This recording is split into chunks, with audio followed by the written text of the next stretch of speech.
हरिः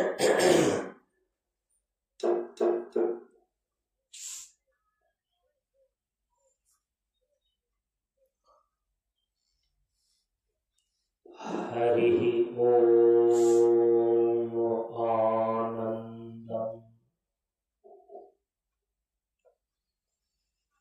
प्रशान्ति जीवन दर्शनम्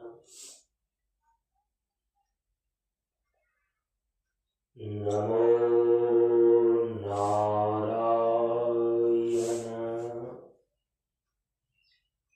नारायणम्।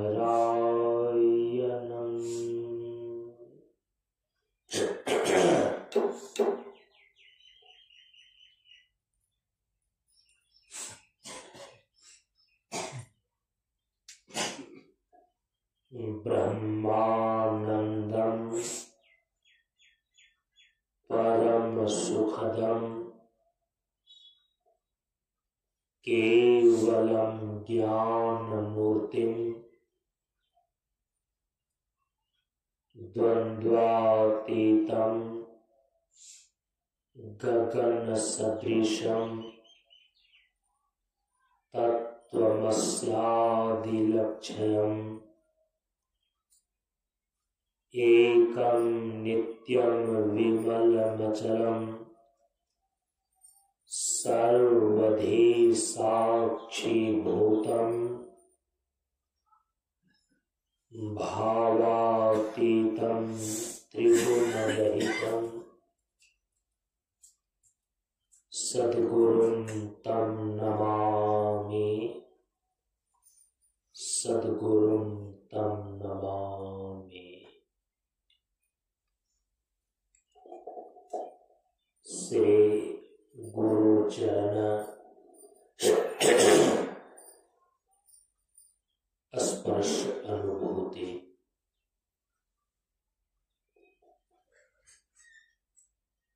ज्ञान मार्ग सत्संग के सानिध्य में उपस्थित श्रद्धालु सत्संग प्रेमियों, ज्ञान बढ़े गुणवान के संगत, ध्यान बढ़े तपस्वी संग किन्हो, बुद्धि विवेक विचार बढ़े संत सन्यासी सुसज्जन तिन्हो। इसलिए ज्ञानी वेद ज्ञान से, व्याधा वेद है तीर, सद्गुरु वेद है शब्द से भींगे सकल शरीर। प्रेमियों, हम सभी लोग प्रशांत योगाश्रम 50वां मंच पर इस बार सन 2025 ईस्वी में इस 50वां मंच के 36वें वार्षिकोत्सव के अवसर पर आयोजित 7 दिवसीय सत्संग कार्यक्रम के आज 6ठे दिन के सत्संग में उपस्थित हैं। हम सभी लोग इस बार के इस सत्संग सत्र में साधना की त्रिवेणी पर विचार कर रहे हैं। कल के सत्संग में आप सभी लोगों ने श्रवण किया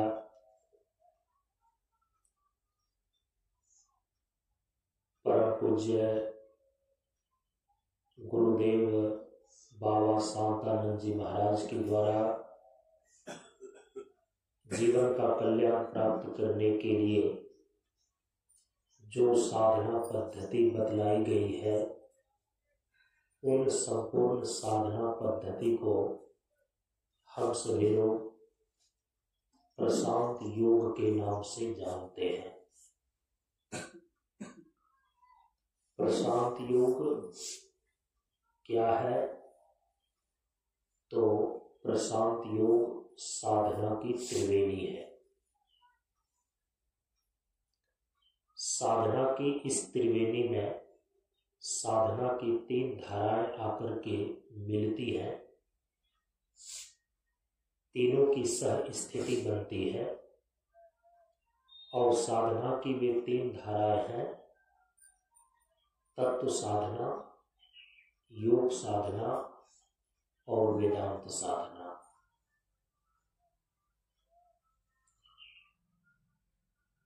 इसकी पूर्व भूमिका पहले प्रस्तुत कर दी गई है। कल के सत्संग में साधना की इस त्रिवेणी के स्वरूप पर प्रवेशिका भी हो चुकी है। आप सभी लोगों ने श्रवण किया कि इस तीनों प्रकार की साधना के संबंध में परम पूज्य गुरुदेव ने अपने उपदेश में निर्देश किया है।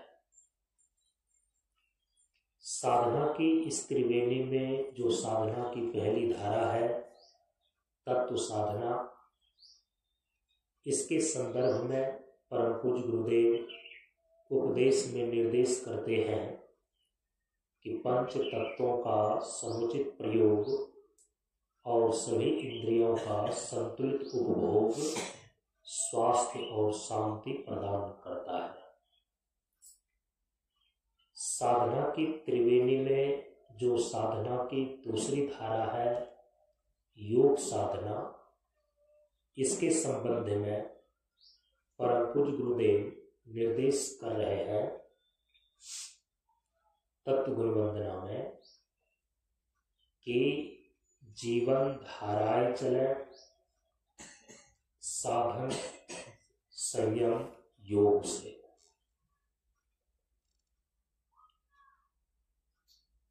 और साधना की त्रिवेणी में जो तीसरी धारा है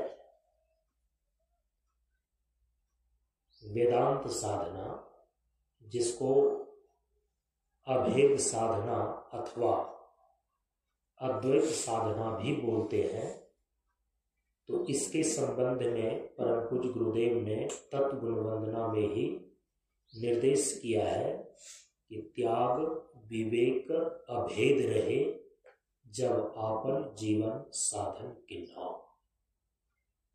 साधना की त्रिवेणी में जो ये 3 प्रकार की साधनाएं हैं, तत्व साधना, योग साधना और वेदांत साधना, साधना की इस त्रिवेणी का जो प्रयोजन है उसको समझना चाहिए। और इस साधना की त्रिवेणी में साधना की तीनों प्रकार की धारा में हम डुबकी कैसे लगाते हैं, स्नान कैसे करते हैं, अर्थात इस तीनों प्रकार की साधना की त्रिवेणी में कौन कौन सी चीजें की जाती हैं उसको समझने की आवश्यकता है। आइए इस पर विचार करते हैं।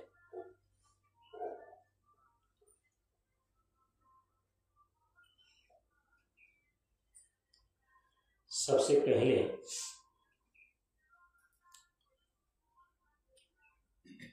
साधना का उद्देश्य है साध्य की सिद्धि।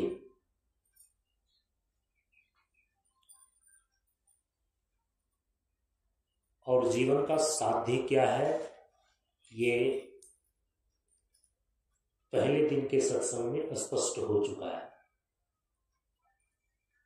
जीवन का साध्य अर्थात जीवन का लक्ष्य, जीवन का परम पुरुषार्थ मोक्ष की सिद्धि है। मोक्ष का अर्थ होता है जब जीव शरीर और संसार के बंधन से सदा के लिए छूट जाता है, तो इसी स्थिति का नाम है मोक्ष। शरीर और संसार के बंधन से छूटने का नाम ही परम पुरुषार्थ मोक्ष क्यों रखा गया? वह इसीलिए कि जब तक यह जीव शरीर और संसार के बंधन में बंधा हुआ रहता है, तब तक यह अपने जीवन में सभी प्रकार की आपत्ति और विपत्ति प्राप्त करते रहता है। इन आपत्ति और विपत्ति के कारण से ही नाना प्रकार के दुख, और सभी दुखों को 3 रूप में हमारे महापुरुषों ने वर्गीकृत किया: दैहिक दुख, दैविक दुख और आध्यात्मिक दुख, जो कि परम पूज्य गुरुदेव ने चौथे खंड के उपदेश में निर्देशित किया कि दैहिक, दैविक और भौतिक तापों को सह लेना ही ब्रह्म दर्शन है। कहने का अभिप्राय है कि जीवन में जो त्रिविध दुख है, दैहिक दुख जो देह के कारण से देहगत प्राप्त होता है, शारीरिक और मानसिक पीड़ा, दैविक दुख जो प्रकृति के प्रकोप से, ग्रह नक्षत्र की प्रतिकूलता से दैवीय दुख प्राप्त होता है, अतिवृष्टि, अनावृष्टि, बाढ़, भूकंप इत्यादि के कारण से जो प्रकृति के असंतुलन और झंझावात के कारण से दुख की प्राप्ति होती है।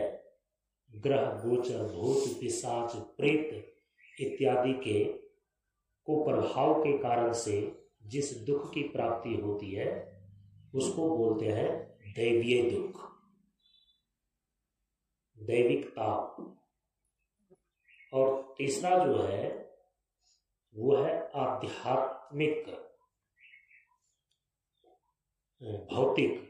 दैहिक के बाद दैविक, दैविक के बाद होता है भौतिक। भौतिक दुख, एक तो भौतिक संसाधन के अभाव के कारण से जो दुख की प्राप्ति होती है जीवन में, उसको भौतिक दुख बोलते हैं। भौतिक संसाधन का अर्थ है कि जीवन जीने के लिए जिन भौतिक चीजों की आवश्यकता होती है, रोटी है, कपड़ा है, मकान है, भोजन है, वस्त्र है, आवास है, ये जीवन जीने के लिए प्रथम भौतिक आवश्यकता की चीजें हैं। तो इसके अभाव में भी व्यक्ति को भौतिक दुख उठाना पड़ता है। भौतिक दुख का अभिप्राय ये भी है कि जब भौतिक परिस्थिति के घटक के रूप में जो व्यक्ति है, आपके इर्द गिर्द रहने वाले व्यक्ति हैं जिससे आप संबंधित हैं, उसके कारण से जो दुख की प्राप्ति होती है उसको बोलते हैं भौतिक दुख। लोगों के द्वारा सताया जाना, चोर डाकुओं के द्वारा धन का अपहरण कर लेना, गोतिया नैया के द्वारा परेशान करना, ये जो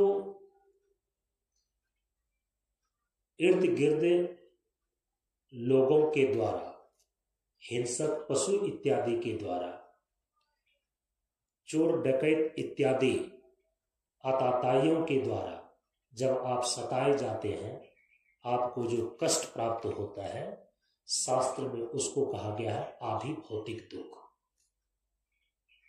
तो जीवन में जितने भी प्रकार के दुख है ना, उसको इसे 3 वर्ग में रखा गया है। आदि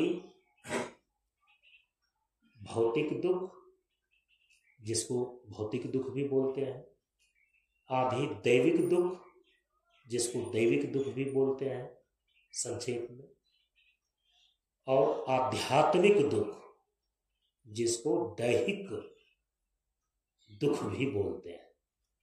आध्यात्मिक दुख के अंदर, दैहिक दुख के अंदर, तो शारीरिक और मानसिक पीड़ा, ये दोनों चीजें आ जाती है।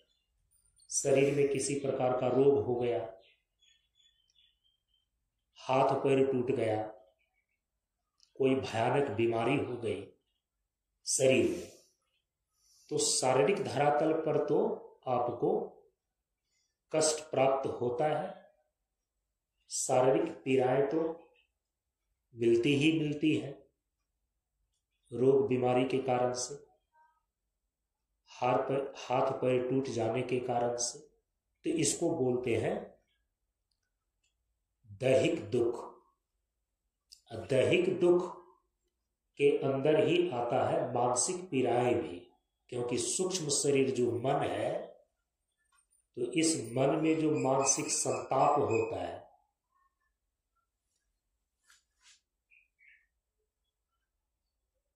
तो इसी को शास्त्र की भाषा में बोलते हैं आधि। शरीर की पीड़ा को बोलते हैं व्याधि, और मानसिक पीड़ा को,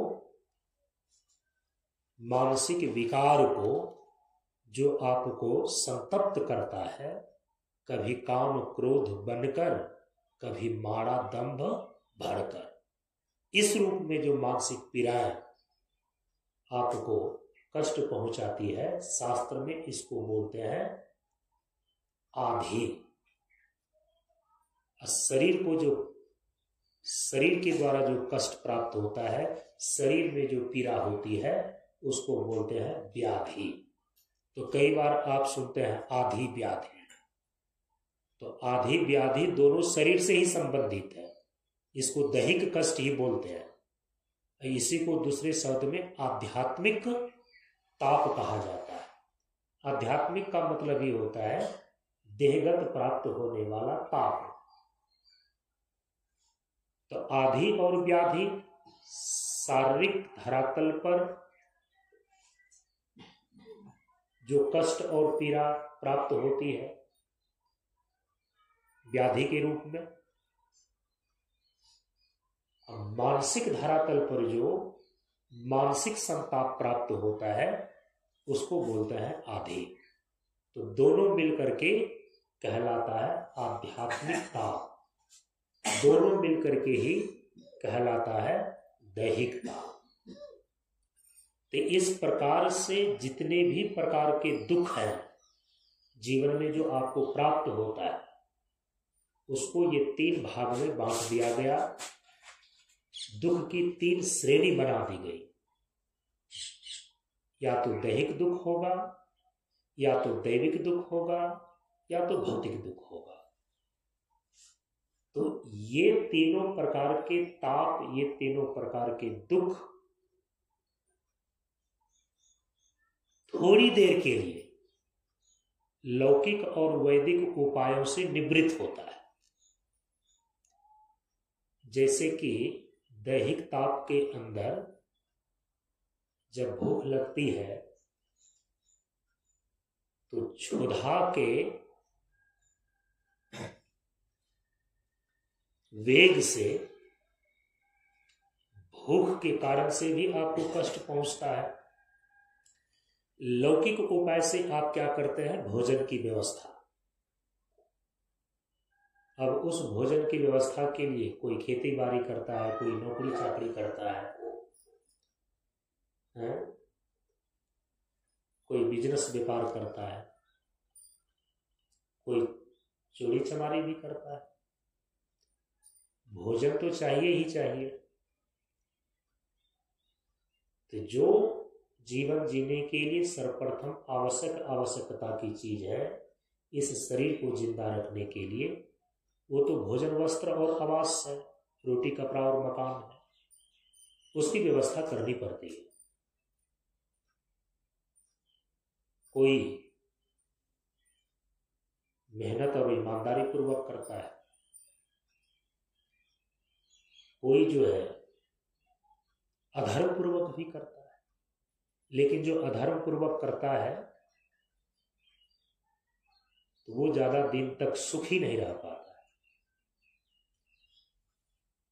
जो अपने जीवन जीने की आवश्यकता की चीज़ों को मेहनत और ईमानदारी पूर्वक उपार्जित करता है, वही व्यक्ति स्वस्थ और सुखी रहता है।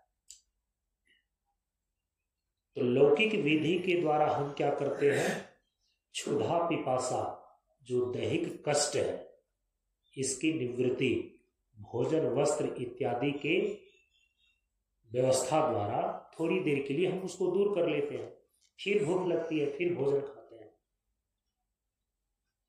उसी प्रकार से कुछ दैवी जो दुख है, ग्रह गोचर भूत पिशाच इत्यादि के कुप्रभाव के कारण से या प्राकृतिक प्रकोप के कारण से जो दैविक कष्ट की प्राप्ति होती है, उसको भी लौकिक और वैदिक उपायों के द्वारा थोड़ी देर के लिए तत्काल में दूर कर लेते हैं।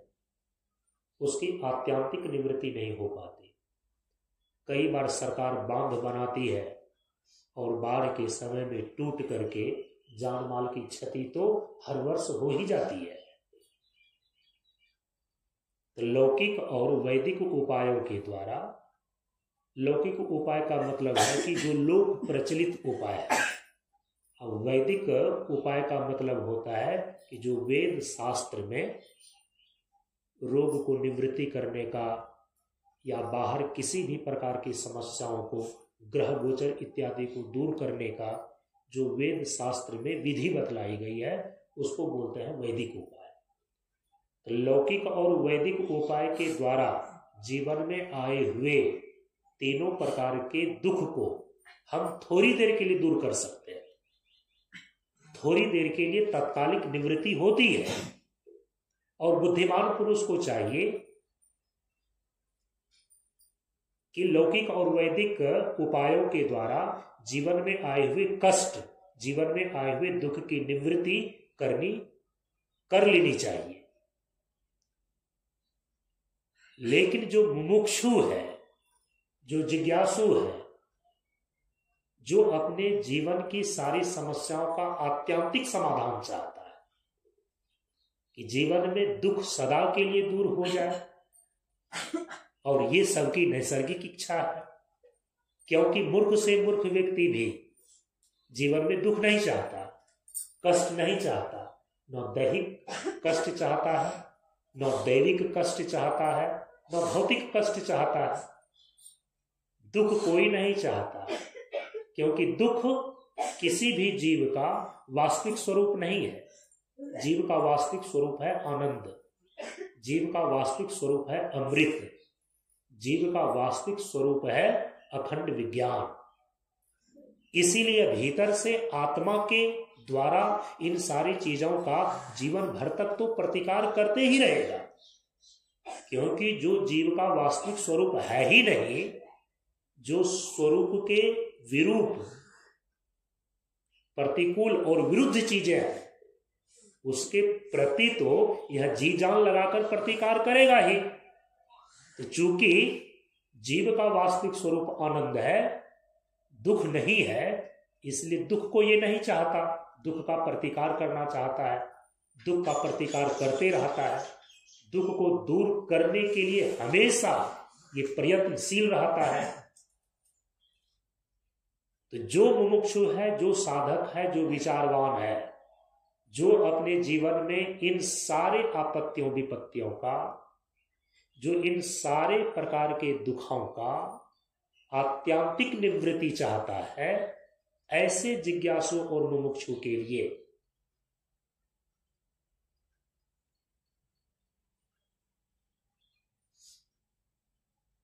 मोक्ष का मार्ग है। ऐसे जिज्ञासु और मुमुक्षु के लिए श्रुति माता अर्थात वेद और हमारे महापुरुषों ने उसके लिए रास्ता दिया है।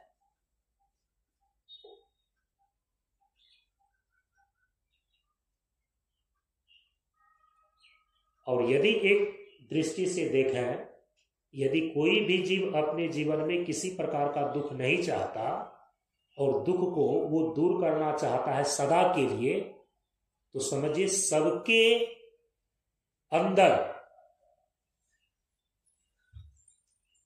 एक ही नैसर्गिक इच्छा है, सबका अभिष्ट एक ही है कि जीवन से दुख सदा के लिए दूर हो जाए।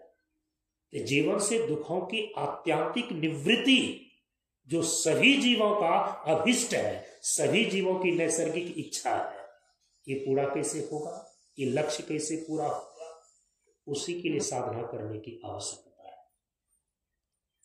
कहा कि जीवन में इन सारे दुखों की आत्यांतिक निवृत्ति तभी हो सकेगी जब यह जीव शरीर और संसार के बंधन से छूट जाएगा।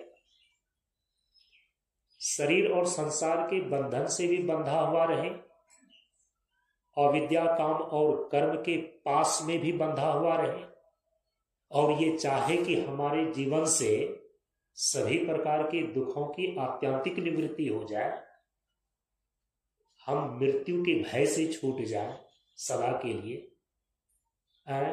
मूर्खता और अज्ञान की सदा के लिए निवृत्ति हो जाए, और दुख का मुख कभी देखना ना पड़े, ये संभव नहीं है। हमारे महापुरुषों ने हजारों और लाखों वर्षों तक चिंतन किया इस दिशा में कि जीवन की सारी समस्याओं का आत्यांतिक समाधान कैसे हो सकता है। इस दिशा में हमारे प्राचीन वैदिक ऋषियों ने हजारों और लाखों साल तक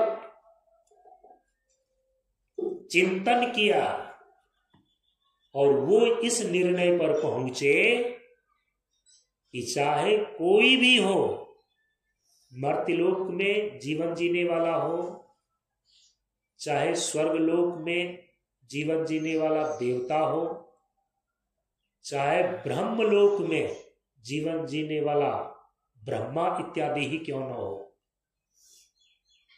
जब तक वह शरीर और संसार के बंधन से बंधा हुआ है, वह अपने जीवन से दुखों की आत्यांतिक निवृत्ति कभी नहीं कर सकता। इसीलिए यह एक परिनिष्ठित विचार है, अंतिम निर्णय है कि शरीर और संसार के बंधन से छूट जाने पर ही जीवन से दुखों की आत्यांतिक निवृत्ति हो पाती है। जीवन से सारी समस्याओं का आत्यांतिक समाधान हो पाता है। कब? जब हम शरीर और संसार के बंधन से छूट जाते हैं। इसीलिए मोक्ष का अर्थ ही होता है शरीर और संसार के बंधन से सदा के लिए छूट जाना, क्योंकि शरीर और संसार के बंधन से छूटने पर ही आप जीवन में जितने प्रकार के दुख हैं, जीवन में जितनी प्रकार की समस्याएं हैं, उसकी आत्यांतिक निवृत्ति कर पाने में समर्थ होते हैं। तो दोनों तरीके से मोक्ष को बतलाया गया कि जीवन में जितने भी प्रकार के दुख हैं उसकी आत्यांतिक निवृत्ति हो जाए। तो जीवन में जितने प्रकार के दुख हैं उसकी आत्यांतिक निवृत्ति कैसे होएगी?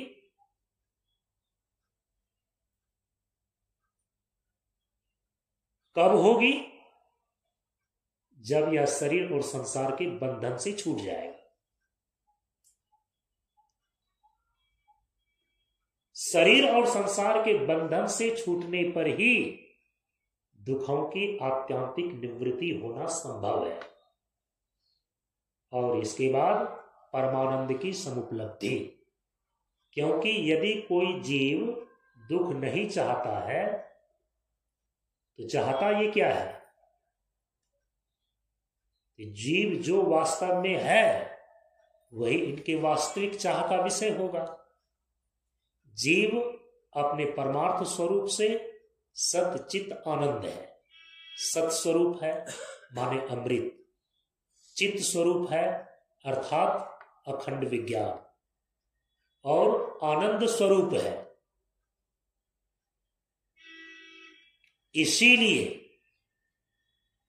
प्रत्येक जीव अपने जीवन में कभी मरना नहीं चाहता, क्योंकि यह सत्स्वरूप है। यह मृत्यु पर विजय प्राप्त करना चाहता है, क्योंकि यह सत्स्वरूप है, यह अमृत है। इसीलिए तो वैदिक ऋषि प्रार्थना करते हैं कि मृत्यु और मां अमृतम गमया। जीव का जो परमार्थ स्वरूप है, वास्तविक स्वरूप है, ये अखंड विज्ञान है।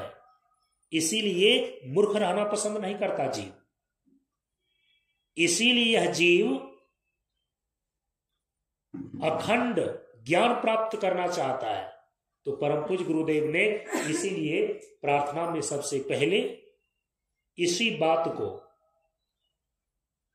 प्रबोधित किया कि परम प्रभु स्वज्ञान जी का जीवन होवे ज्ञान।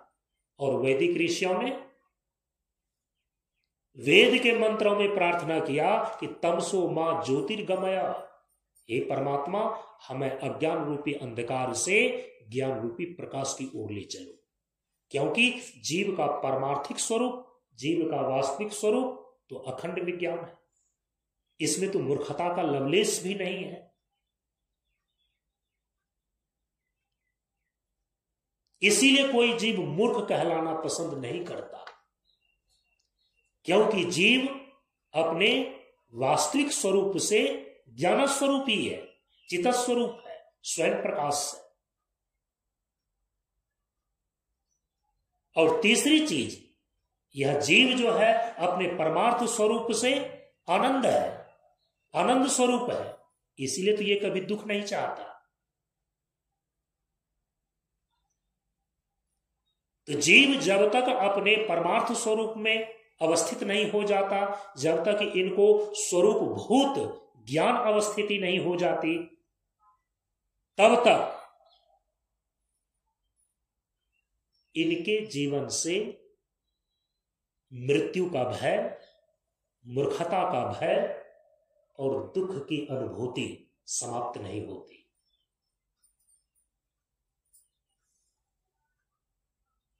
तो स्वरूप में अवस्थिति, अपने परमार्थ स्वरूप का ज्ञान कैसे होगा? जीवन का साध्य तो ये है, जीवन का लक्ष्य तो ये है, मोक्ष को प्राप्त कर लेना। और मोक्ष को प्राप्त करने का मतलब क्या होता है? मोक्ष को प्राप्त करने का मतलब है कि जीवन में दुखों की आत्यांतिक निवृत्ति करके परमानंद की समुपलब्धि प्राप्त कर लेना। यह तभी संभव है जब यह शरीर और संसार के बंधन से छूटकर यह जीव अपने परमार्थ स्वरूप में अवस्थिति लाभ कर ले। स्पष्ट हो गया ना?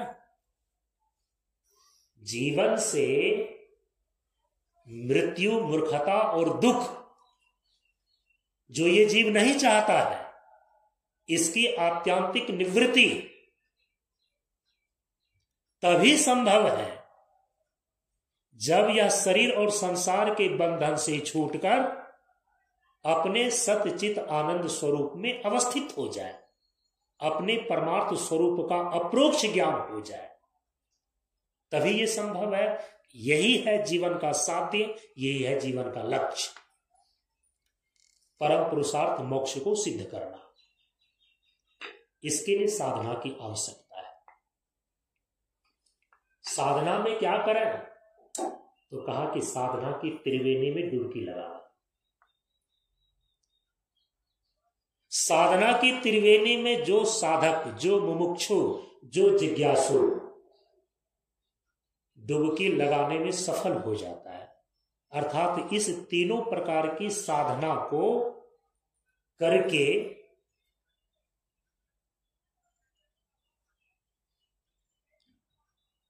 शरीर और संसार के बंधन से अपने आप को छुड़ा लेता है, सतचित आनंद परमार्थ स्वरूप में अवस्थित हो जाता है, इसी को बोलते हैं सफल हो जाना। तो साधना की त्रिवेणी में स्नान करने से, साधना की त्रिवेणी में डुबकी लगाने से आपको जीवन का जो साध्य है, मोक्ष की सिद्धि, ये प्राप्त हो जाती है। तो साधना से होता क्या है? साध्य की सिद्धि। जीवन का साध्य क्या है? मोक्ष की प्राप्ति। मोक्ष में होता क्या है? जीवन के सारे समस्याओं की आत्यांतिक निवृत्ति, सारे दुखों की आत्यांतिक निवृत्ति और परमानंद की समुपलब्धि। मृत्यु, मूर्खता और दुख सदा के लिए दूर हो जाते हैं। तो साधना की त्रिवेणी इसके लिए आवश्यक है। यह है साधना की त्रिवेणी का प्रयोजन। अब इसमें करते क्या क्या है? साधना की त्रिवेणी में जो साधना की 3 धारा है, तत्व साधना की धारा, योग साधना की धारा और वेदांत साधना की धारा, इसमें करते हैं क्या क्या? इसमें कैसे डुबकी लगाया जाता है, इसमें स्नान कैसे किया जाता है, इसी पर विचार कर रहे हैं। अब देखिए, यहां पर साधना के संबंध में 2-4 महत्वपूर्ण बातों को ध्यान में रखनी चाहिए। फिर साधना की त्रिवेणी का प्रयोजन, साधना की त्रिवेणी की आवश्यकता बिल्कुल स्पष्ट हो जाएगी। एक जो है ना, साधना की परिधि होती है, साधना का बहिरंग पक्ष, और दूसरी जो होती है वो होता है साधना का केंद्र। साधना का केंद्र का अभिप्राय है साधना का अंतरंग पक्ष, अभ्यंतर पक्ष। कई बार साधना की परिधि अर्थात साधना का जो बहिरंग पक्ष है, उसी को बोलते हैं साधना की तैयारी। जैसे कोई किसान फसल का पैदावार करने के लिए सबसे पहले क्या करता है? अपने खेत को तैयार करता है। खेत को तैयार कर लेने के बाद इसके बाद क्या करता है? उसमें बीज डालता है कायदे से। क्या बीज डाल करके छोड़ दिया? समय समय पर उसकी निराई और गुराई एवं सिंचाई करता है। तभी जो खेत में उत्तम बीज डाला गया है वह पुष्पित और पल्लवित होकर के एक दिन फल देने लायक पौधा बनता है। और जब फसल तैयार हो गया तो अंतिम चरण में वह किसान उस फसल को काट करके अन्न को अपने घर में जमा कर लेता है। वो अन्न है धन के रूप में, और वह बन गया अन्नदाता धनवान। ठीक उसी प्रकार से एक है साधना की तैयारी और दूसरी है साधना की क्रियाओं का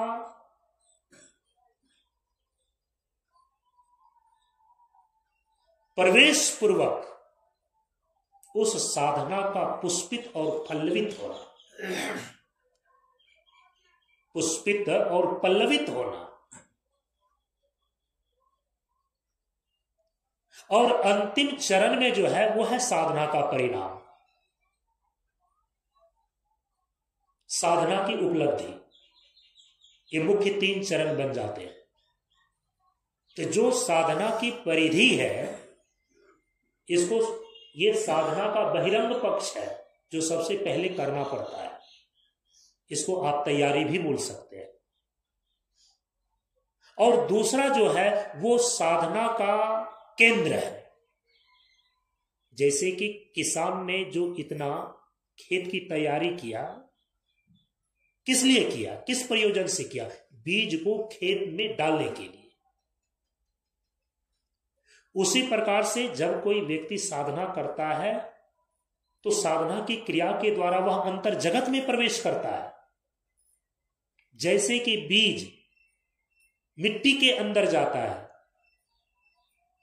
इसी को तो बुआई बोलते हैं। किसान के द्वारा बीज का बोना, खेत में, मिट्टी के अंदर गया बीज, तभी तो वह पुष्पित और पल्लवित हो सकेगा, सिंचाई निराई गुराई के माध्यम से। जो साधना की परिधि है, साधना का बहिरंग पक्ष है, ये तो पूरी साधना की तैयारी है। लेकिन साधना की क्रियाएं आपके अंदर पुष्पित और पल्लवित होने लगे, वो तो साधना का केंद्र माना जाता है। इसीलिए साधना के केंद्र को, जिसमें साधना की क्रियाएं आपके भीतर काम करती है और आप अंतर जगत में प्रवेश कर जाते हैं, साधना की क्रिया आपके अंदर काम करने लगी, साधना की प्रक्रिया आपके अंदर फलित होने लगी, तो हम उसको बोलते हैं साधना का केंद्र, हम उसको बोलते हैं साधना का अंतरंग पक्ष। और जो तीसरी चीज अंत में आती है ना, वो है साधना का परिणाम। जैसे कि किसान ने खेत की तैयारी किया, बीज डाला, सिंचाई निराई गुराई के माध्यम से पुष्पित पल्लवित जब हो गया वो बीज, तो अंत में फसल तैयार हो गया और उस अन्न को उन्होंने खेत से काट करके संग्रह कर लिया, तो हो गया अन्नदाता, अब हो गया वो धनवान। तो अंतिम चरण में साधना का परिणाम है। तीसरी जो चीज है वह है साधना का परिणाम। तो कोई भी साधना हो, कोई भी उपासना हो, उसका परिणाम क्या है? परिणाम अलग अलग नहीं होता। साधना का जो अंतिम परिणाम है वह एक है।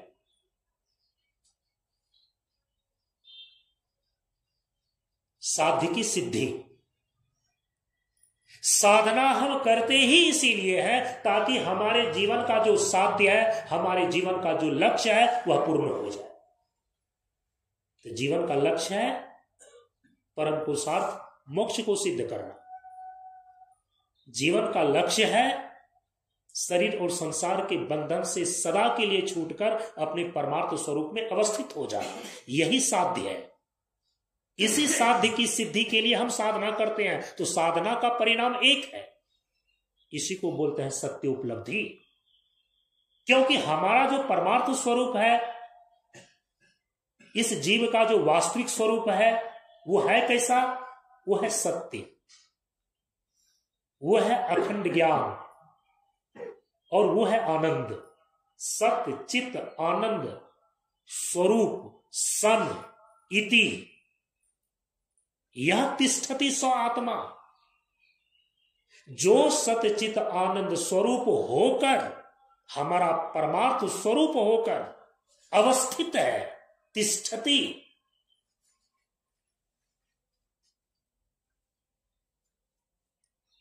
जीव का परमार्थ स्वरूप तो सत्य चित्त आनंद है। इसीलिए साधना की जो उपलब्धि है, साधना का जो परिणाम है वह एक है। इसी को एक शब्द में बोलते हैं सच्चिदानंद स्वरूप की उपलब्धि। इसी को बोलते हैं सत्योपलब्धि। यदि पूरा शब्द नहीं बोल पाते हैं, अपने परमार्थ स्वरूप को बताने के लिए हमारे उपनिषद में जिन जिन शब्दों का प्रयोग किया गया है, परम पूज्य गुरुदेव ने प्रार्थना में मुख्य रूप से 5 शब्दों का प्रयोग किया ना। जो जीव का परमार्थ स्वरूप परम प्रभु परमात्मा है, वो कैसा है? कहा कि परम विभु, पहला शब्द परम विभु है। वो किसी एक कोने में बैठा हुआ कोई परिच्छिन्न वस्तु नहीं है। देखिए ना, जो आपका शरीर बना हुआ है प्रकृति के 5 तत्वों से, आवाज तो बैठते जा रहा है, 5 तत्वों से बना हुआ जो आपका शरीर है, आपके शरीर से जिन 5 तत्वों से बना हुआ ये 5 तत्व है, ये व्यापक है। इसको ऐसे ही समझ लीजिए, कहां पूरी पृथ्वी और उस पृथ्वी के एक अंश से बना हुआ आपका यह अन्नमय कोश। क्या पूरी पृथ्वी का अनाज एक बार ही आपके अन्नमय कोश इस पेट में चला जाता है क्या? कितना अनाज आप खाते हैं और इस पृथ्वी पर पूरा का पूरा कितना अनाज, कितना अन्न का उत्पादन होता है? तो इसका मतलब है कि आपका शरीर व्यष्टि रूप में है और जिन तत्वों से बना हुआ आपका शरीर है वो समष्टि है, वो व्यापक है। तो जिन पांचों तत्वों से बना हुआ आपका शरीर है, शरीर तो परिच्छिन्न है, 3.5 हाथ का है, 5 कोषों से घिरा हुआ है, लेकिन जिन पांचों तत्वों से बना हुआ है, पृथ्वी देखिए कितनी बड़ी है, इस पृथ्वी से भी व्यापक है जल। क्योंकि जल जो है ना इस पृथ्वी पर एक तो स्थूल रूप में समुद्र, नदी इत्यादि के रूप में इस पृथ्वी पर धरातल पर है ही। जल का दूसरा भाग इस पृथ्वी के अंदर भूमिगत जल के रूप में भी है। केवल धरती पर ही जल नहीं है, धरती के अंदर भी जल है, तभी तो कुआं खोदते हैं जल निकलता है, चापाकल के लिए पाइप डालते हैं नीचे से जल निकलता है। इसका मतलब है भूमिगत जल भी है, धरती के अंदर भी जल है। धरती के ऊपर नदी, तालाब और समुद्र के रूप में जो जल का भाग है वो तो है ही। दूसरा भाग भूमि के अंदर भूमिगत जल है और तीसरा भाग आप देख सकते हैं कि वर्षा के रूप में, बादल के रूप में वो अंतरिक्ष में मंडरा रहा है, वायुमंडल में मंडरा रहा है। इस पृथ्वी के उत्तरी ध्रुव, दक्षिणी ध्रुव और उत्तर में हिमालय जो बर्फ का ढेर है वो जल का ही तो ठोस भाग है। तो पृथ्वी से व्यापक है जल। व्यापक का मतलब होता है अधिक विस्तृत, अधिक फैला हुआ। जिन पांचों तत्वों से आपका शरीर बना वो पांचों तत्व आपके शरीर से व्यापक है। आपका शरीर परिच्छिन्न है, सीमित है, छोटे से दायरे में घिरा हुआ है। लेकिन पांचों तत्व में जो सबसे पहले पृथ्वी है, आपके शरीर से कितनी बड़ी है ये? पूरी पृथ्वी को देखिए, पृथ्वी से भी व्यापक, विस्तृत, अधिक फैला हुआ जल है। और आपको मालूम है जल से भी अधिक व्यापक, जल से अधिक फैला हुआ अग्नि है, सूरज, चांद, तारे। कीर्तन में क्या गाते हैं? लाखों सूरज चांद सितारे, अंग अंग को करे उजारे। अरबों सूरज चांद सितारे, अंग अंग को करे उजारे। अंत में तो कहा दिया गया अगणित सूरज चांद सितारे, अंग अंग को करे उजारे। जल तत्व से अधिक विस्तृत, अधिक व्यापक अग्नि तत्व है। और आप सभी लोगों को तो मालूम है इस पृथ्वी का व्यास, इसका फैलाव, लंबाई चौड़ाई जितना है, इससे 13 लाख गुना बड़ा सूर्य है। तो कहेंगे कि सूर्य तो छोटा सा दिखाई दे रहा है। सूर्य आपसे इतना दूर है कि सूर्य के प्रकाश को आप तक पहुंचने में 8 मिनट का समय लग जाता है। सूर्य इस पृथ्वी से इतना दूर है कि पृथ्वी पर सूर्य के प्रकाश को आने में कितना समय लगता है? 8 मिनट का समय। और जो सूर्य का प्रकाश किस वेग से चलता है, किस गति से चलता है? 1 सेकेंड में 1,86,000 मील प्रति सेकेंड प्रकाश की गति है। 1,86,000 किलोमीटर नहीं बोल रहे हैं, मील। 8 किलोमीटर बराबर 5 मील होता है। तो 1,86,000 मील प्रति सेकंड के रफ्तार से सूर्य का प्रकाश चलता है और धरती पर आने में कितना समय लग जाता है? 8 मिनट का। अब जो चीज इतना दूर है तो फिर भी इतना बड़ा दिखाई दे रहा है, तो कम है क्या? पृथ्वी की परिधि से सूर्य की परिधि 13 लाख गुना बड़ा है। तो अग्नि तत्व तो व्यापक हो गया ना, अग्नि तत्व तो ज्यादा विस्तृत हो गया ना पृथ्वी से और जल से। और कहा जाता है कि अग्नि तत्व से भी व्यापक, अग्नि तत्व से भी विस्तृत, अग्नि तत्व से भी विभू माने बड़ा वायु तत्व है।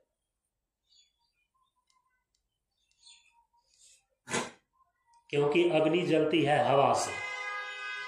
और आजकल के वैज्ञानिक तो कह रहे हैं कि ये सूर्य जो इतना उष्मा ऊर्जा दे रहा है, सौर ऊर्जा दे रहा है, कहा कि सूर्य में हीलियम गैस है और उसी हीलियम गैस के विस्फोट के कारण से ये सारी की सारी सौर ऊर्जाएं पूरे सौर मंडल को मिल रहा है। तो यदि हवा ही नहीं तो आग न जले, हीलियम गैस ही न तो विस्फोट न हो और सूर्य की प्रकाश यहां तक न पहुंचे। तो सूर्य से भी बड़ा, सूर्य से भी व्यापक, अग्नि तत्व से भी व्यापक वायु तत्व है। और कहा कि वायु तत्व से भी बड़ा, वायु तत्व से भी सूक्ष्म और वायु तत्व से भी विस्तृत, अधिक फैला हुआ आकाश तत्व है। कोई ऐसा जगह नहीं है जहां पर आकाश नहीं है। आकाश का मतलब होता है खाली जगह। ये जितने प्रकार के सूरज चांद तारे हैं, जितनी प्रकार की हवाएं हैं, जितनी प्रकार की ये नदियां, तालाब और समुद्र है, पृथ्वी पर जितने भी वृक्ष, पहाड़, पठार इत्यादि हैं, मनुष्य लोग निवास करते हैं, ये सब के सब किसके अंदर है? आकाश के अंदर। यदि आकाश ही नहीं होता, खाली जगह ही नहीं होता, तो ये धरती कहां पर घूमती? बताइए। घूमने के लिए भी तो खाली जगह चाहिए ना, स्पेस चाहिए। स्पेस और खाली जगह को ही तो आकाश बोलते हैं। अवकाश प्रद को आकाश बोलते हैं। अच्छा, यदि आकाश ही नहीं होता तो ये नदी, ये तालाब, ये समुद्र, ये बर्फ का ढेर कहां पर होता? जल तत्व ही नहीं होता, वर्षा ही नहीं होती। ये आकाश नहीं होता तो सूरज चांद तारे कहां पर चमकते? यदि आकाश ही नहीं रहता तो फिर ये जो हाइड्रोजन, ऑक्सीजन, नाइट्रोजन इत्यादि इतनी प्रकार की हवाएं हैं, इतने प्रकार के गैस हैं, ये गति कैसे करता?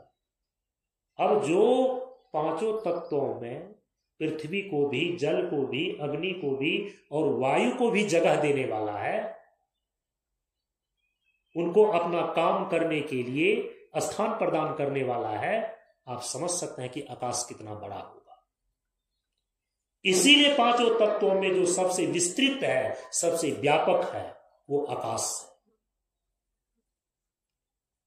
ठीक है, ये तो पंच महाभूत की कहानी हो गई कि सबसे बड़ा आकाश।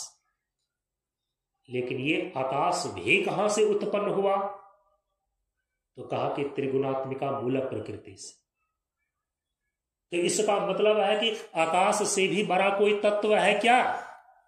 कहा कि हां, आकाश जिससे उत्पन्न हुआ होगा वो बड़ा माना जाएगा, वो व्यापक माना जाएगा। तो अव्यक्त प्रकृति से, त्रिगुणात्मिका मूल प्रकृति से आकाश उत्पन्न हुआ है। तो इसका मतलब है विस्तृत होने के मामले में, व्यापक होने के मामले में आकाश से भी व्यापक है त्रिगुणात्मिका मूल प्रकृति। तो क्या त्रिगुणात्मिका मूल प्रकृति ही अंतिम तत्व है? क्या त्रिगुणात्मिका मूल प्रकृति अपने आप से है? तो ज्ञान मार्ग, अद्वैत वेदांत का सिद्धांत कहता है कि प्रकृति सबसे व्यापक,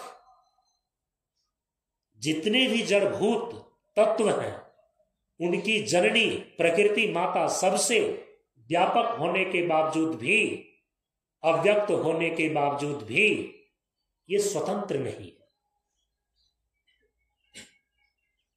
चेतन ब्रह्माश्रया, चेतन ब्रह्म आश्रया सत्व रजस तमो गुणात्मिका प्रकृति व माया अस्ति। ये जो त्रिगुणात्मिका प्रकृति अथवा माया है, ये तो चेतन ब्रह्म पर आश्रित है, स्वतंत्र नहीं है। हाँ, कुछ कुछ ऐसे दर्शन हैं, कुछ कुछ ऐसी विचारधाराएं हैं जिसमें प्रकृति को स्वतंत्र माना गया है कि प्रकृति का स्वतंत्र अस्तित्व है, नित्य है और स्वतंत्र है। लेकिन जो ज्ञान मार्ग है, जो वेदांत है, जो अद्वैत वेदांत है, जो उपनिषद का सिद्धांत है, उसके अनुसार से प्रकृति अव्यक्त होती हुई, जड़ भूत की जननी माता होती हुई भी ये स्वतंत्र नहीं है। तब किनके आश्रित है? कहा कि चेतन ब्रह्म के आश्रित है। और इसी बात को परम पूज्य गुरुदेव ने चौथे खंड के उपदेश में निर्देशित किया कि प्रकृति और ब्रह्म दोनों का अस्तित्व किस रूप में है? तो कहा कि व्यंजन और स्वर की बात ही है। व्यंजन और स्वर, संख्या और समय क्रमशः प्रकृति और ब्रह्म है। तो यहां पर व्यंजन और स्वर दृष्टांत है प्रकृति और ब्रह्म के संबंध को, उनके अस्तित्व को बताने के लिए। कि जैसे पढ़ा लिखा आदमी यह भली भांति समझ सकता है कि सारे वर्ण अर्थात सारे अक्षर वे दो प्रकार के होते हैं, स्वर और वर्ण, स्वर वर्ण और व्यंजन वर्ण, ये दो भागों में बांटा गया। उच्चारण के दृष्टिकोण से अंतस्थ और उष्म ऐसा भी रखा गया है। यह रलव को अंतस्थ और सौ को उष्म बोलता है। तो लेकिन सारे वर्णों को दो भागों में बांटा गया, सारे अक्षरों को दो भागों में बांटा गया, स्वर वर्ण और व्यंजन वर्ण। अंग्रेजी में क्या बोलते हैं? भावेल। स्वर वर्ण को अंग्रेजी में भावेल कहा गया है। और अंग्रेजी के अल्फाबेट में स्वर वर्ण को जो भावेल कहा गया है तो वे 5 ही होते हैं। लेकिन हिंदी में और संस्कृत में स्वर वर्ण की संख्या कितनी है? 11। स्वर वर्ण कितने हैं? 11, हिंदी और संस्कृत में। अंग्रेजी में स्वर वर्ण को भावेल कहा गया है और वहां पर ए, ई, आई, ओ और यू, ये 5 ही अल्फाबेट जो है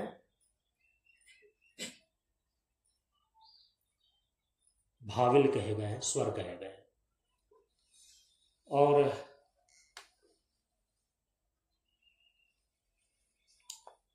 व्यंजन वर्ण संस्कृत में और हिंदी में कितने माने गए हैं? 33।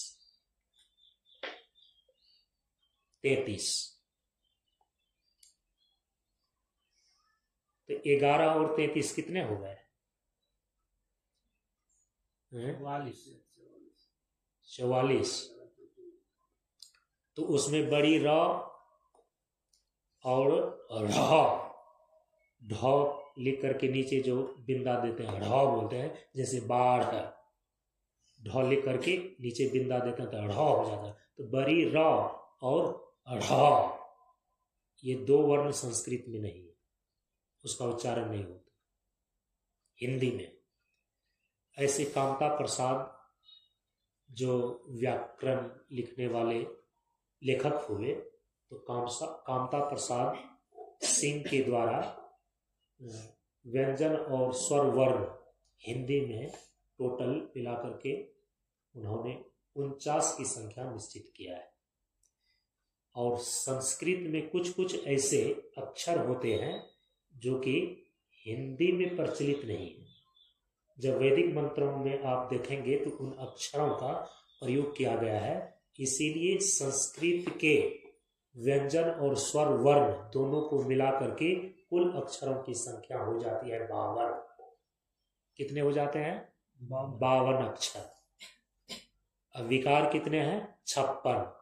तो 52 अक्षर और 56 विकार दोनों को मिला देते हैं, कितना होता है? 108। तो माला में जो 108 मन का होता है उसका अर्थ यही है कि जो प्रकृतिगत 52 अक्षर और 56 विकार हैं, जप के माध्यम से इसको पार करके परम तत्व तक पहुंच जाना, यही 108 संख्या का महत्व है। हिंदू धर्म में जो श्री श्री 108 लिखे जाते हैं, तो 108 लिखने का मतलब होता है कि प्रकृति पर पूर्ण विजय प्राप्त करके परम तत्व से एकीभूत हो जाना। 108 का मतलब क्या हुआ? प्रकृतिगत जो 52 अक्षर और 56 विकार हैं, इस पर विजय प्राप्त करके जो परम तत्व परमात्मा है इससे एकीभूत हो जाना। 108 संख्या ये बतलाता है। तो संस्कृत में कुल वर्ण हो जाते हैं 52, व्यंजन वर्ण और स्वर वर्ण मिलाकर के।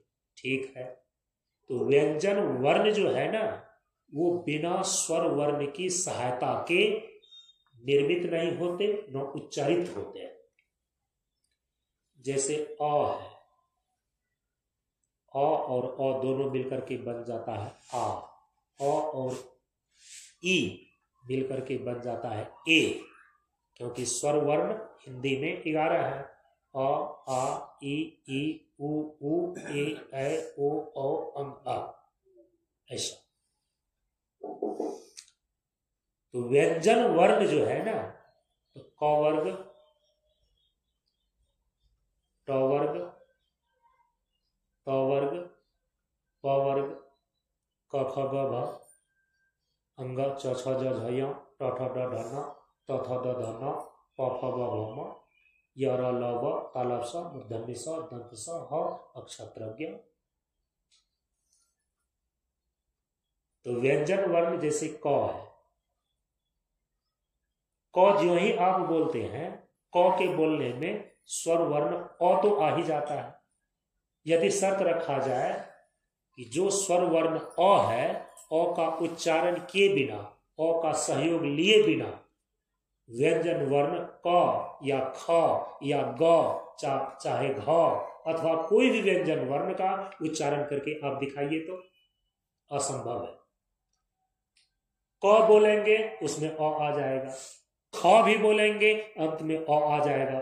ख, अ को मत बोलिए और ख उच्चारण करके बता दीजिए तो असंभव है।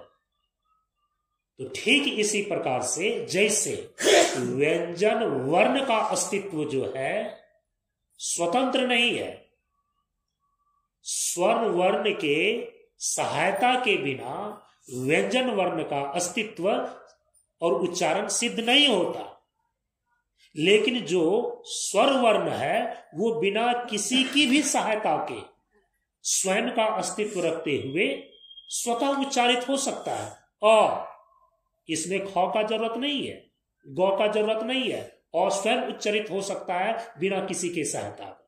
किसी अन्य वर्ण की सहायता के ही अ उच्चारित हो सकता है, आ उच्चारित हो सकता है, ई उच्चारित हो सकता है, दीर्घ ई उच्चारित हो सकता है।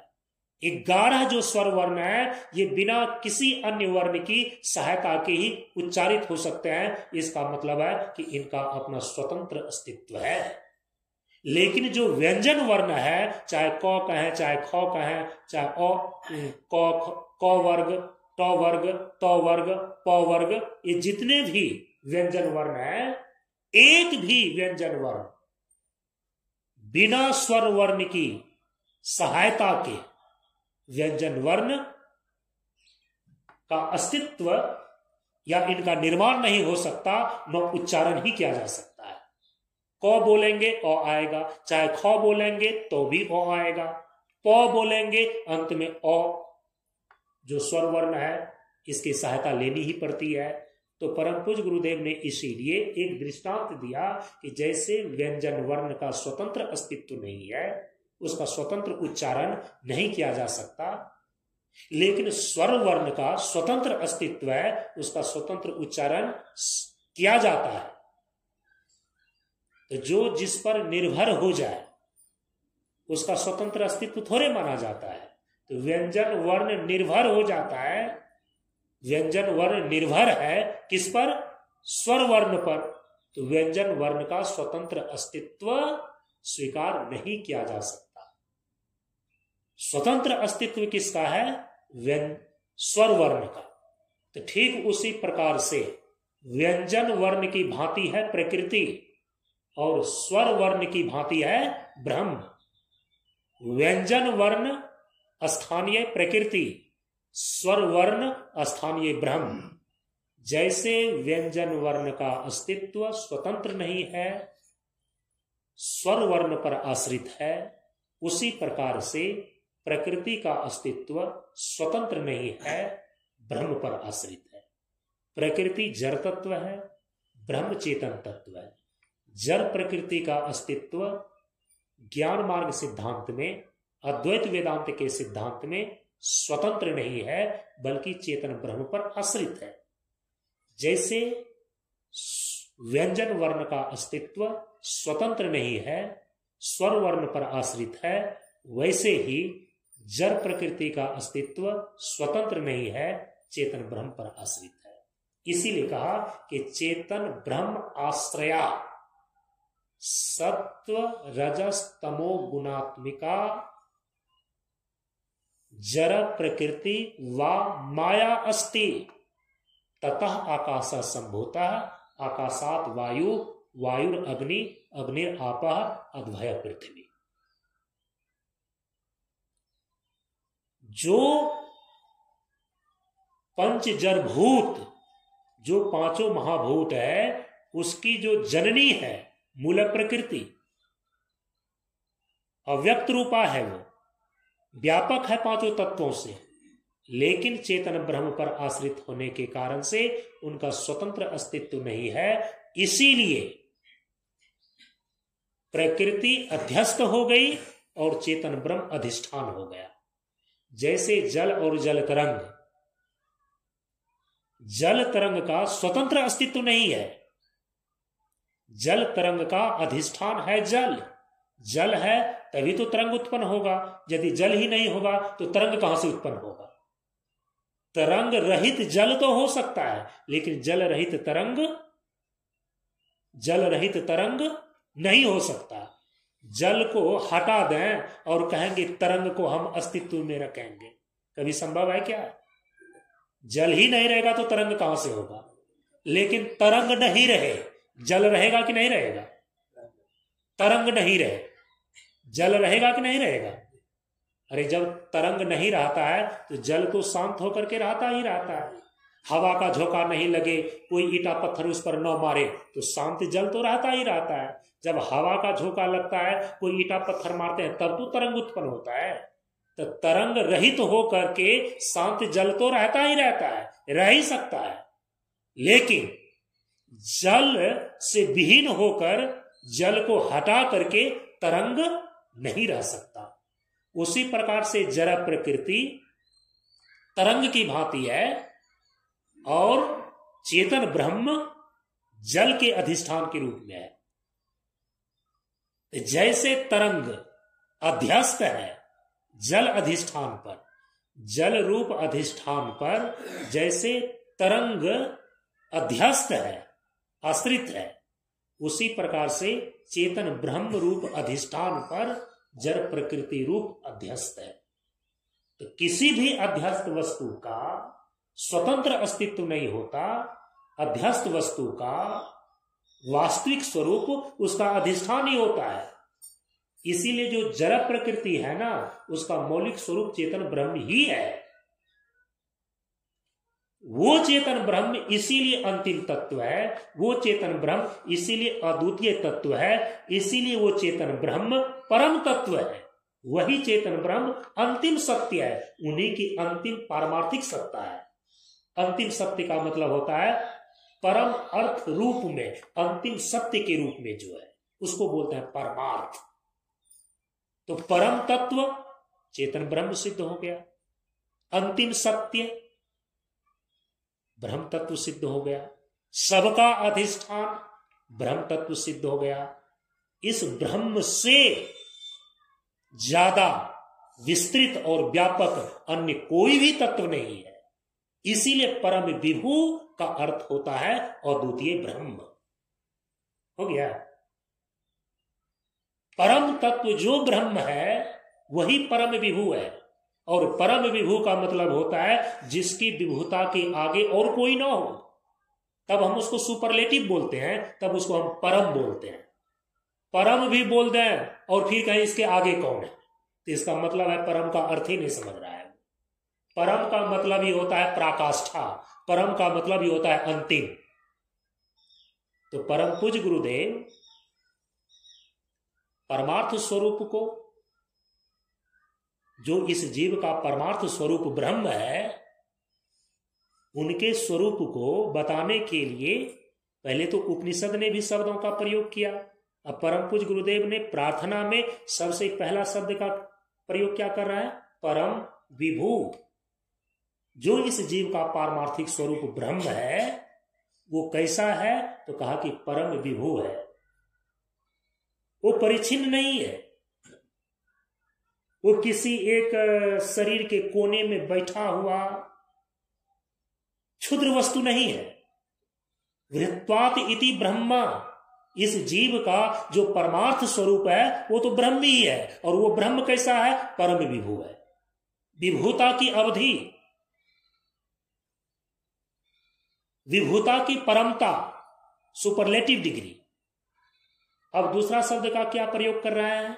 जो परमार्थ स्वरूप है इस जीव का, परमार्थ स्वरूप इस जीव का ब्रह्म ही है।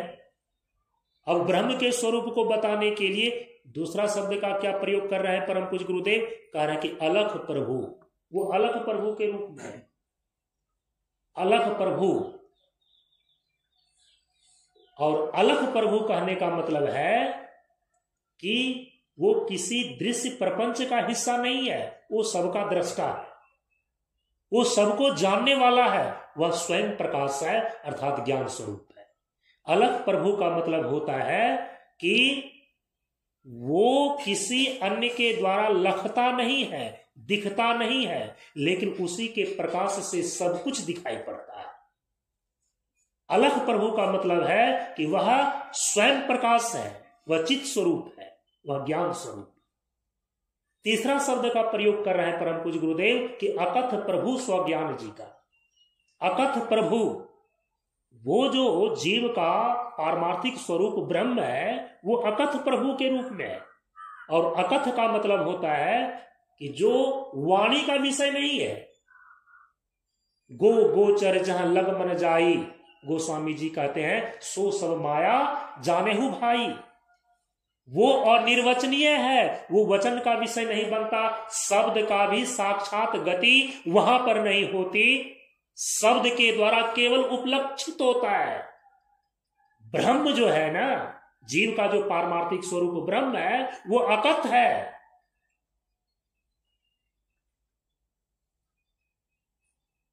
न तत्र चक्षुर गच्छति, न वाक गच्छति, न मनो गच्छति। उपनिषद कहता है वहां पर न तो ये आंख जा पाती है, न तो आंख देख पाती है उसको जो चर्म चक्षु है, न वाक गच्छति, न तो वाणी की ही पहुंच है वहां तक, न मनो गच्छति, न तो ये मन ही वहां तक पहुंच पाता है। तो शब्द की भी साक्षात गति जीव के पारमार्थिक स्वरूप ब्रह्म तक नहीं है, इसीलिए कहा कि अकथनीय है, अकथ प्रभु। ये कहने का अभिप्राय क्या है? कहा कि गूंगे का गूर है भगवान। भौरा तब तक भिन भिनाते रहता है, तब तक बोलते रहता है जब तक वह फूलों के रस में डूब नहीं गया है। जब पुष्प के पराग मकरंद में कोई भी भौरा मदमस्त हो जाता है, उनके रस में डूब जाता है, तो भौरे का भिन भिनाना बंद हो जाता है। हमें ये चाहिए, हमें ये चाहिए, आप जो बोल रहे हैं, आप जो चिल्ला रहे हैं, ये अपूर्णता का, अतृप्ति का द्योतक है। खाली घड़ा ज्यादा बोलता है, अधगल गगड़ी छलकत जाए, लेकिन घड़ा जब पूर्ण हो जाता है तो उसका ढब ढब करना बंद हो जाता है। तो गूंगे का गूर है भगवान, माने जो अपने आनंद स्वरूप में डूब जाता है ना, उनकी वाणी अवरुद्ध हो जाती है, वाक की निष्पत्ति नहीं होती। तो अकथ प्रभु कहने का मतलब है कि वो आनंद स्वरूप है, क्योंकि जब तक आनंद नहीं मिला है तो उसी आनंद को पाने के लिए वाक की निष्पत्ति हो रही है। आदमी बोल रहा है कि हमको ये चाहिए, वो मांग रहा है कि हमको ये चाहिए। यदि सब चीजों से वह परिपूर्ण हो जाए तो फिर बोलने की आवश्यकता ही नहीं रहेगी। इस वाणी का विन्यास ही नहीं हो सकेगा। वाणी का विन्यास तो तभी हो पा रहा है ना कहीं ना कहीं किसी चीज को लेने और देने की आवश्यकता हो रही है। आपको ज्ञान चाहिए, आप श्रोता हैं, और इधर आचार्य का कर्तव्य है, और ऐसा लग रहा है कि नहीं उसको भरा जाए, हाँ इधर भी कुछ है यहां से दिया जाए। ये लेन देन का व्यापार जो वाणी के द्वारा हो रहा है, इसका मतलब कहीं ना कहीं खाली है जिसको भरने की आवश्यकता है। यदि परिपूर्ण ब्रह्म की स्थिति हो तो वहां तो वाक की निष्पत्ति ही नहीं होती, वो तो अकथ प्रभु है। तो अकथ प्रभु का मतलब होता है आनंद से परिपूर्ण, आनंद स्वरूप है, वो ब्रह्म आनंद स्वरूप है। इसीलिए आनंद कैसा, तो कहा कि परम आनंद। व्यापक कैसा, तो कहा कि परम विभु। तो कहा कि यहां आनंद कैसा, तो कहा कि परम आनंद, परमानंद। ब्रह्म का जो आनंद है वो परमानंद है। चौथे शब्द का प्रयोग परम पूज्य गुरुदेव करते हैं कि अमर प्रभु स्वज्ञान जी का। जो जीव का पारमार्थिक स्वरूप ब्रह्म है, वो ब्रह्म कैसा है, तो अब बोल रहे हैं अमर प्रभु। और अमर प्रभु का मतलब होता है जहां मृत्यु की छाया, जहां मृत्यु की दाल नहीं गलती, जिसका कभी नाश नहीं होता, अमर जो कभी नहीं मरता, जिसकी कभी मृत्यु नहीं होती। तो पलट करके क्या कहेंगे, जो कभी नहीं मरता, जिसकी कभी मृत्यु नहीं होती, माने वो सत्य है, क्योंकि सत्य का कभी नाश नहीं होता, सत्य तो नित्य है। त्रिकाले अपि तिष्ठति एव सत्यम, तीनों कालों के द्वारा जो बाधित न किया जा सके, तीनों कालों के द्वारा जो खंडित न किया जा सके, तीनों कालों में ही विद्यमान रहे, उसको बोलते हैं सद्वस्तु। जो वर्तमान में भी है, भूतकाल में भी था और भविष्य में भी रहेगा, काल के द्वारा जिसका नाश न किया जा सके, हम ऐसे अविनाशी तत्व को सत्य बोलते हैं, सत्य बोलते हैं। तो अमर का मतलब है कि जो कभी नहीं मरता, जिसकी मृत्यु नहीं होती, उसको अमर बोलते हैं। तो अमर का मतलब हो गया सत्स्वरूप, अविनाशी, नित्य कूटस्थ। तो जीव का पारमार्थिक स्वरूप जो ब्रह्म है वो कैसा है, तो अब परम पूज्य गुरुदेव यहां पर चौथे शब्द का प्रयोग कर रहा है स्वरूप को बतलाने के लिए। पहला शब्द का क्या प्रयोग किया, परम विभु। दूसरा शब्द अलख प्रभु, तीसरा शब्द अकथ प्रभु, चौथा शब्द अमर प्रभु। स्वरूप को बतलाने के लिए कि जो जीव का पारमार्थिक स्वरूप ब्रह्म है, इसका स्वरूप कैसा है, तो कहा कि सत स्वरूप है, इसका नाश कभी नहीं होता।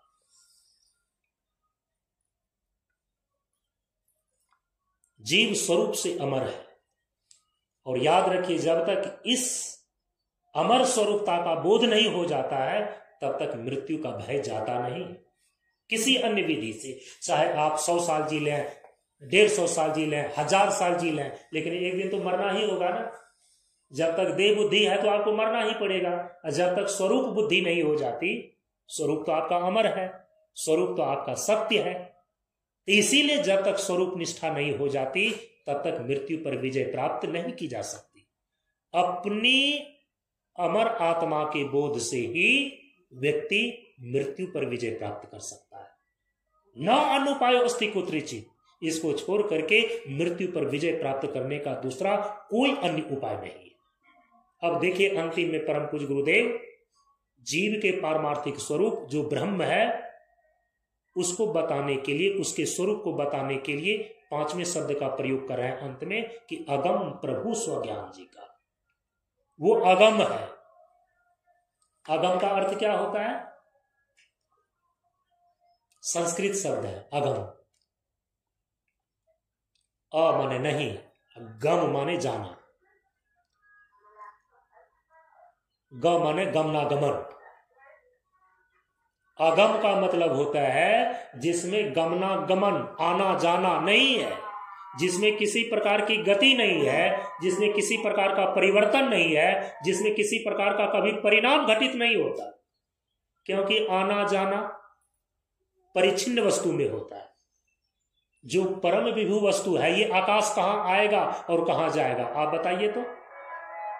यहां भी आकाश है, वहां भी आकाश है, जहां जाएंगे वहां आकाश है। यदि जेट विमान भी लाख किलोमीटर प्रति घंटे के रफ्तार से भी, जैसे अंतरिक्ष यान सब गति करता है, इतनी गति करते हुए भी यदि तेजी से चलेगा, मृत्युलोक इस पृथ्वी की कक्षा को छोड़ करके यदि चंद्रलोक की कक्षा में चला गया, तो क्या वहां चंद्रमा पर आकाश नहीं है? आकाश तो पहले से विद्यमान है। कोई कितनी भी तेजी से गति करे, लेकिन जो गति शून्य, क्रिया शून्य वस्तु है, वो इतना व्यापक है, वो तो पहले से वहां पर विद्यमान और मौजूद मिलेगा। आकाश यहां भी है, पृथ्वी पर, जल में भी आकाश है, अग्नि में भी आकाश है, वायु में भी आकाश है, और फिर आकाश, आकाश में भी आकाश है। तो आकाश तो हर जगह है, सर्वव्यापक है, विभूम, सर्वविभूम, सब जगह मौजूद है। इसीलिए जो व्यापक वस्तु होती है वो गति शून्य होता है, और गति शून्य की गति सर्वत्र होती है।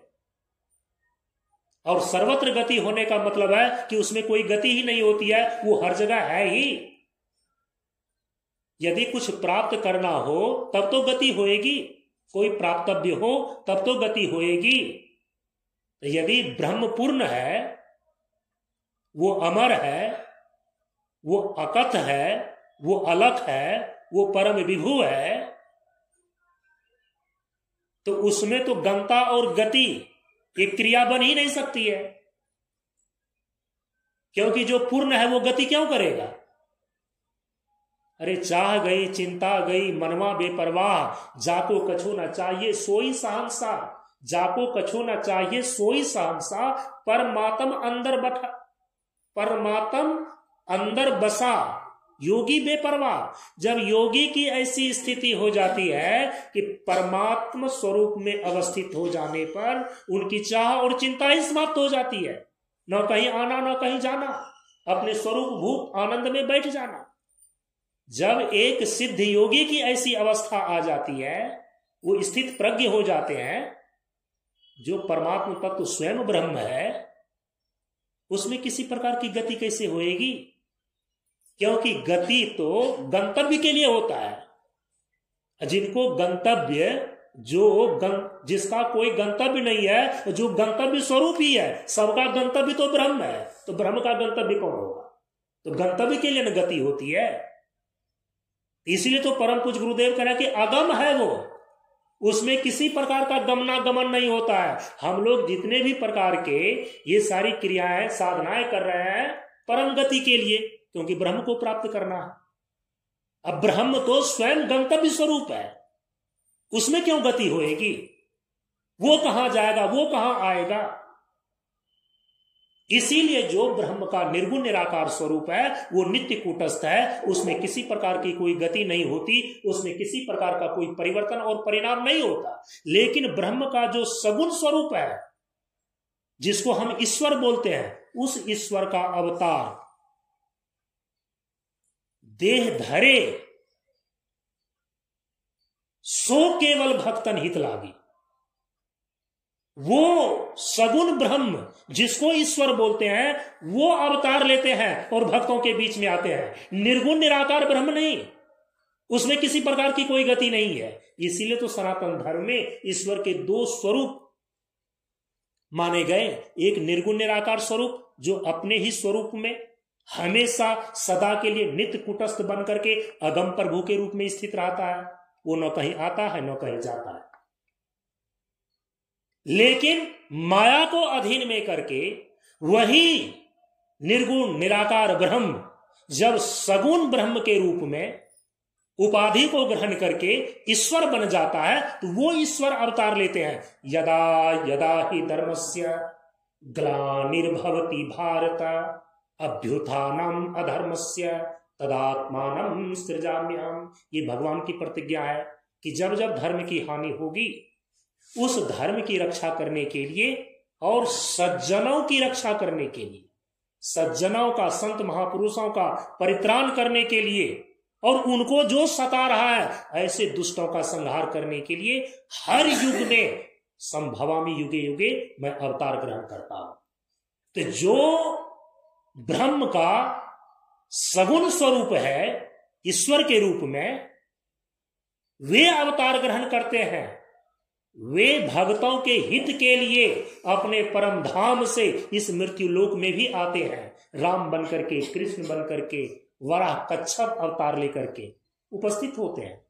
लेकिन जो ईश्वर का निर्गुण निराकार स्वरूप ब्रह्म है, वो तो अगम प्रभु स्वज्ञान जी का इसी रूप में स्थित है। उसमें किसी प्रकार की कोई गति नहीं, उसमें किसी प्रकार का परिवर्तन नहीं, उसमें किसी प्रकार का गमनागमन नहीं होता। तो परम पूज्य गुरुदेव ने जीव के पारमार्थिक स्वरूप ब्रह्म को बताने के लिए इन 5 शब्दों का प्रयोग प्रार्थना में किया। वे परम विभु हैं, वे अलख हैं, वे अकथ हैं, वे अमर हैं और वे अगम हैं। हमारे उपनिषद में जीव के पारमार्थिक स्वरूप ब्रह्म को बताने के लिए इसी प्रकार से शब्दों का प्रयोग किया। कहा कि ब्रह्म का जो निर्गुण निराकार स्वरूप है, इस जीव का जो पारमार्थिक स्वरूप है ब्रह्म के रूप में कैसा है? कहा कि सत्यम ज्ञानम अनंतम ब्रह्मा, सत्य स्वरूप है, चित्त स्वरूप है और अनंत स्वरूप है। फिर क्या कहा? एकम एव अद्वितीयम, वह एक है और अद्वितीय है। तो जीव का पारमार्थिक स्वरूप ऐसा है। तो जीव का जो यह अपना पारमार्थिक स्वरूप है निर्गुण निराकार ब्रह्म के रूप में, सारी साधनाओं का परिणाम यही एक है, अपने परमार्थ स्वरूप का ज्ञान प्राप्त कर लेना, अपने परमार्थ स्वरूप के ज्ञान में अवस्थित हो जाना।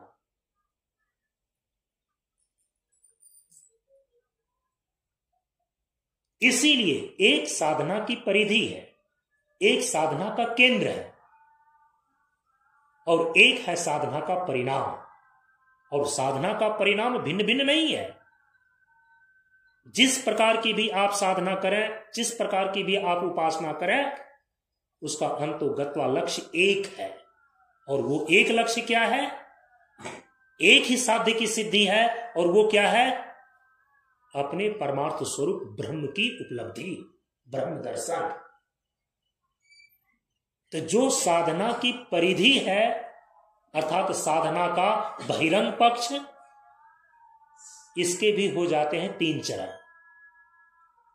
जब कहते हैं कि साधना की परिधि है, माने साधना का बहिरंग पक्ष है, तो साधना के बहिरंग पक्ष कहने का अभिप्राय क्या है? साधना के बाहरी स्वरूप, साधना का बहिरंग पक्ष कहने का अभिप्राय क्या है? तो कहा कि साधना की परिधि के भी 3 चरण हो जाते हैं। जो साधना की परिधि अर्थात साधना का बहिरंग पक्ष है, उसके 3 चरण हैं। पहला है शरीर शुद्धि, दूसरा है विचार शुद्धि और तीसरा है भाव शुद्धि। शरीर शुद्धि, विचार शुद्धि और भाव शुद्धि, ये तीनों जो चरण निश्चित किए गए हैं साधना की परिधि के रूप में, साधना के बहिरंग पक्ष के रूप में, ये शरीर चूंकि 3 है, एक है स्थूल शरीर, दूसरा है सूक्ष्म शरीर और तीसरा है कारण शरीर। आप सभी लोग इस मंच से प्राय सुनते रहते हैं कि शरीर एक नहीं है, शरीर है 3, स्थूल शरीर, सूक्ष्म शरीर और कारण शरीर। जो कारण शरीर है वह भाव प्रधान है, इसीलिए कहा भाव शुद्धि। जो सूक्ष्म शरीर है, सूक्ष्म शरीर विचार प्रधान है, इसलिए कहा विचार शुद्धि। और जो स्थूल शरीर है ये धातु प्रधान है, सप्त धातुमय है।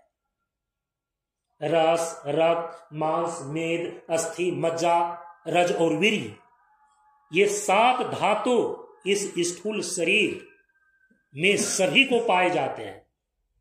तो जो ये स्थूल शरीर है ना, ये धातुमय है, धातु प्रधान है। 7 प्रकार की धातुओं से बना हुआ स्थूल शरीर है। रस, रक्त, मांस, मेद, अस्थि, मज्जा और वीर्य। लेकिन जो सूक्ष्म शरीर है वो विचार रूप है, विचारमय है। इसमें विचार की प्रधानता है, क्योंकि मन, बुद्धि, चित्त और अहंकार ये सूक्ष्म शरीर के प्रधान अंग है। तो विचार की प्रधानता से सूक्ष्म शरीर है। लेकिन जो कारण शरीर है वो कारण शरीर तो भाव प्रधान है। तो साधना की परिधि के अर्थात बहिरंग साधना के जो ये 3 चरण यहां पर बताए जा रहे हैं कि शरीर शुद्धि, ये स्थूल शरीर की प्रधानता से है। दूसरा विचार शुद्धि, ये सूक्ष्म शरीर की प्रधानता से है। और तीसरा भाव शुद्धि, ये कारण शरीर की प्रधानता से है। तो साधना की परिधि को कैसे तैयार करें? साधना का जो बहिरंग पक्ष है, इस साधना के बहिरंग पक्ष को हम किस प्रकार से निर्मित करें, साधना के बहिरंग पक्ष को किस प्रकार से हम मजबूत करें। साधना के बहिरंग पक्ष में साधना की परिधि के रूप में जो ये 3 चरण बताए जा रहे हैं, शरीर शुद्धि, विचार शुद्धि और भाव शुद्धि, ये कैसे होगी? इसके लिए परम पूज्य गुरुदेव के दृष्टिकोण को समझना होगा। परम पूज्य गुरुदेव अब इसलिए बता रहे हैं कि जो साधना का बहिरंग पक्ष है, जो साधना की परिधि के रूप में ये 3 प्रकार की शुद्धियां हैं, शरीर शुद्धि, विचार शुद्धि और भाव शुद्धि, ये तीनों प्रकार की शुद्धियां तत्व साधना के द्वारा प्राप्त की जाती है। साधना का जो बहिरंग पक्ष है वो तत्व साधना है। साधना की जो परिधि के ये 3 चरण हैं, उसकी पूर्ति शरीर शुद्धि, विचार शुद्धि और भाव शुद्धि चूंकि तत्व साधना के द्वारा ही संभव है। तत्व साधना कैसे करें? परम पूज्य गुरुदेव ने इसीलिए उपदेश में निर्देश किया कि 5 तत्वों का समुचित प्रयोग और सभी इंद्रियों का संतुलित उपभोग स्वास्थ्य और शांति प्रदान करता है। तो यहां तत्व का मतलब है प्रकृति के 5 तत्व, जिससे आपके शरीर निर्मित है। और एक शरीर नहीं, तीनों के तीनों शरीर निर्मित है प्रकृति के 5 तत्व से। क्षिति, जल, पावक, गगन समीरा, पंच रचित सकल शरीरा। यहां तत्व साधना के अंदर प्रसंगावसात, विवक्षावसात, यहां पर तत्व साधना का अभिप्राय है प्रकृति के 5 तत्वों का समुचित प्रयोग की साधना। चूंकि प्रकृति के 5 तत्वों से ही सबका तीनों शरीर निर्मित है। प्रकृति के स्थूल 5 महाभूत से स्थूल शरीर का निर्माण हुआ है। सृष्टि की प्रक्रिया में हम पहले बताकर आए हैं विशेष साधना सत्र के सत्संग में। उस समय जो कक्षाएं चल रही थी, इसका मैंने विस्तार से वर्णन कर आया है कि प्रकृति के 5 तत्वों में जो स्थूल 5 महाभूत है, स्थूल 5 महाभूत से निर्मित है यह स्थूल शरीर देह है। जो प्रकृति के 5 तत्व हैं, तो प्रकृति के सूक्ष्म 5 महाभूत से सूक्ष्म शरीर का निर्माण हुआ है, जिसको सामान्य भाषा में आप दिमाग बोलते हैं। प्रकृति के 5 तत्वों में जो 5 तत्वों का कारण रूप है, तो प्रकृति के 5 तत्वों के कारण रूप से आपका कारण शरीर निर्मित है। तो स्थूल शरीर बना है प्रकृति के स्थूल 5 महाभूत से। आपका सूक्ष्म शरीर बना है प्रकृति के सूक्ष्म 5 महाभूत से। और आपका कारण शरीर बना है कैसे? प्रकृति के 5 तत्वों के कारण रूप से। जो जिस चीज से बना है उसको ठीक ठाक उसी से रखा जा सकता है। इसीलिए परम पूज्य गुरुदेव अब क्या कह रहे हैं इस उपदेश में? प्रकृति के 5 तत्वों का समुचित प्रयोग और सभी इंद्रियों का संतुलित उपभोग स्वास्थ्य और शांति प्रदान करता है। यहां स्वास्थ्य शब्द को पकड़ना चाहिए। स्वास्थ्य का मतलब क्या होता है? जब आपका शरीर और इंद्रियां अपने स्वाभाविक कार्य को करने में सक्षम रहे, तब वह स्वस्थ माना जाता है। आंख के द्वारा देखने का काम है तो आंख देखता रहे तो स्वस्थ माना जाएगा। कान का काम है सुनना तो ये कान सुनता रहे तो कान स्वस्थ माना जाएगा। पैर का काम है चलना तो पैर चलता रहे तो ये स्वस्थ माना जाएगा। पेट का काम है भोजन पचाना, यदि पेट के द्वारा भोजन का पाचन हो रहा है तो पेट स्वस्थ है। तो शरीर और शरीर के जितने भी अंग हैं और उनका जो भी स्वाभाविक और प्राकृतिक क्रियाएं हैं, यदि उसको करने में वो सक्षम है तो सामान्य रूप से वह स्वस्थ माना जाता है। लेकिन दार्शनिक धरातल पर स्वस्थ का मतलब होता है शुद्ध। व्यवहारिक धरातल पर स्वस्थ का मतलब क्या होता है कि शरीर के जो अंग जिस कार्य को करने के लिए बनाए गए हैं, यदि उस कार्य को करने में वह सक्षम है तो स्वस्थ है। आंख का काम है देखना तो आंख के द्वारा यदि देखने का काम ठीक ढंग से हो रहा है तो आंख स्वस्थ है। कान का काम है सुनना और कान के द्वारा सुनने का कार्य यदि ठीक ढंग से हो रहा है तो कान स्वस्थ है। आंख का काम है पचाना और आंख के द्वारा यदि भोजन का पाचन सही ढंग से हो रहा है तो आंख स्वस्थ है। तो व्यवहारिक धरातल पर स्वस्थ का मतलब होता है स्व कर्म को करने में सक्षम होना, स्वास्थ्य का लक्षण है। लेकिन दार्शनिक धरातल पर स्वस्थ का अर्थ होता है शुद्ध। जब परम पूज्य गुरुदेव आपको कहते हैं कि प्रकृति के पांचों तत्वों का समुचित प्रयोग की साधना के द्वारा तुम अपने जीवन को तीनों शरीर से स्वस्थ हो जाओ, अपने जीवन को तीनों धरातल पर स्वस्थ कर लो, तो दार्शनिक स्तर पर उसका अर्थ होता है तीनों धरातल पर शुद्ध होना। स्थूल शरीर से स्वस्थ होने का मतलब होता है शरीर की शुद्धि। सूक्ष्म शरीर से स्वस्थ होने का अर्थ होता है सूक्ष्म शरीर की शुद्धि दार्शनिक धरातल पर। और कारण शरीर से स्वस्थ होने का अर्थ होता है कारण शरीर की शुद्धि। तो स्थूल शरीर की प्रधानता से शरीर शुद्धि है, सूक्ष्म शरीर की प्रधानता से विचार शुद्धि है और कारण शरीर की प्रधानता से भाव शुद्धि है। यही तो साधना की परिधि के 3 चरण हैं, यही तो साधना का बहिरंग पक्ष है। शरीर शुद्धि, विचार शुद्धि और भाव शुद्धि। परम पूज्य गुरुदेव क्या कर रहे हैं? स्थूल शरीर देह से स्वस्थ हो जाओ, सूक्ष्म शरीर दिमाग से स्वस्थ हो जाओ और कारण शरीर दिल से स्वस्थ हो जाओ। व्यवहारिक धरातल पर बोलेंगे स्वास्थ्य और दार्शनिक धरातल पर उसी को क्या बोलेंगे? शुद्ध।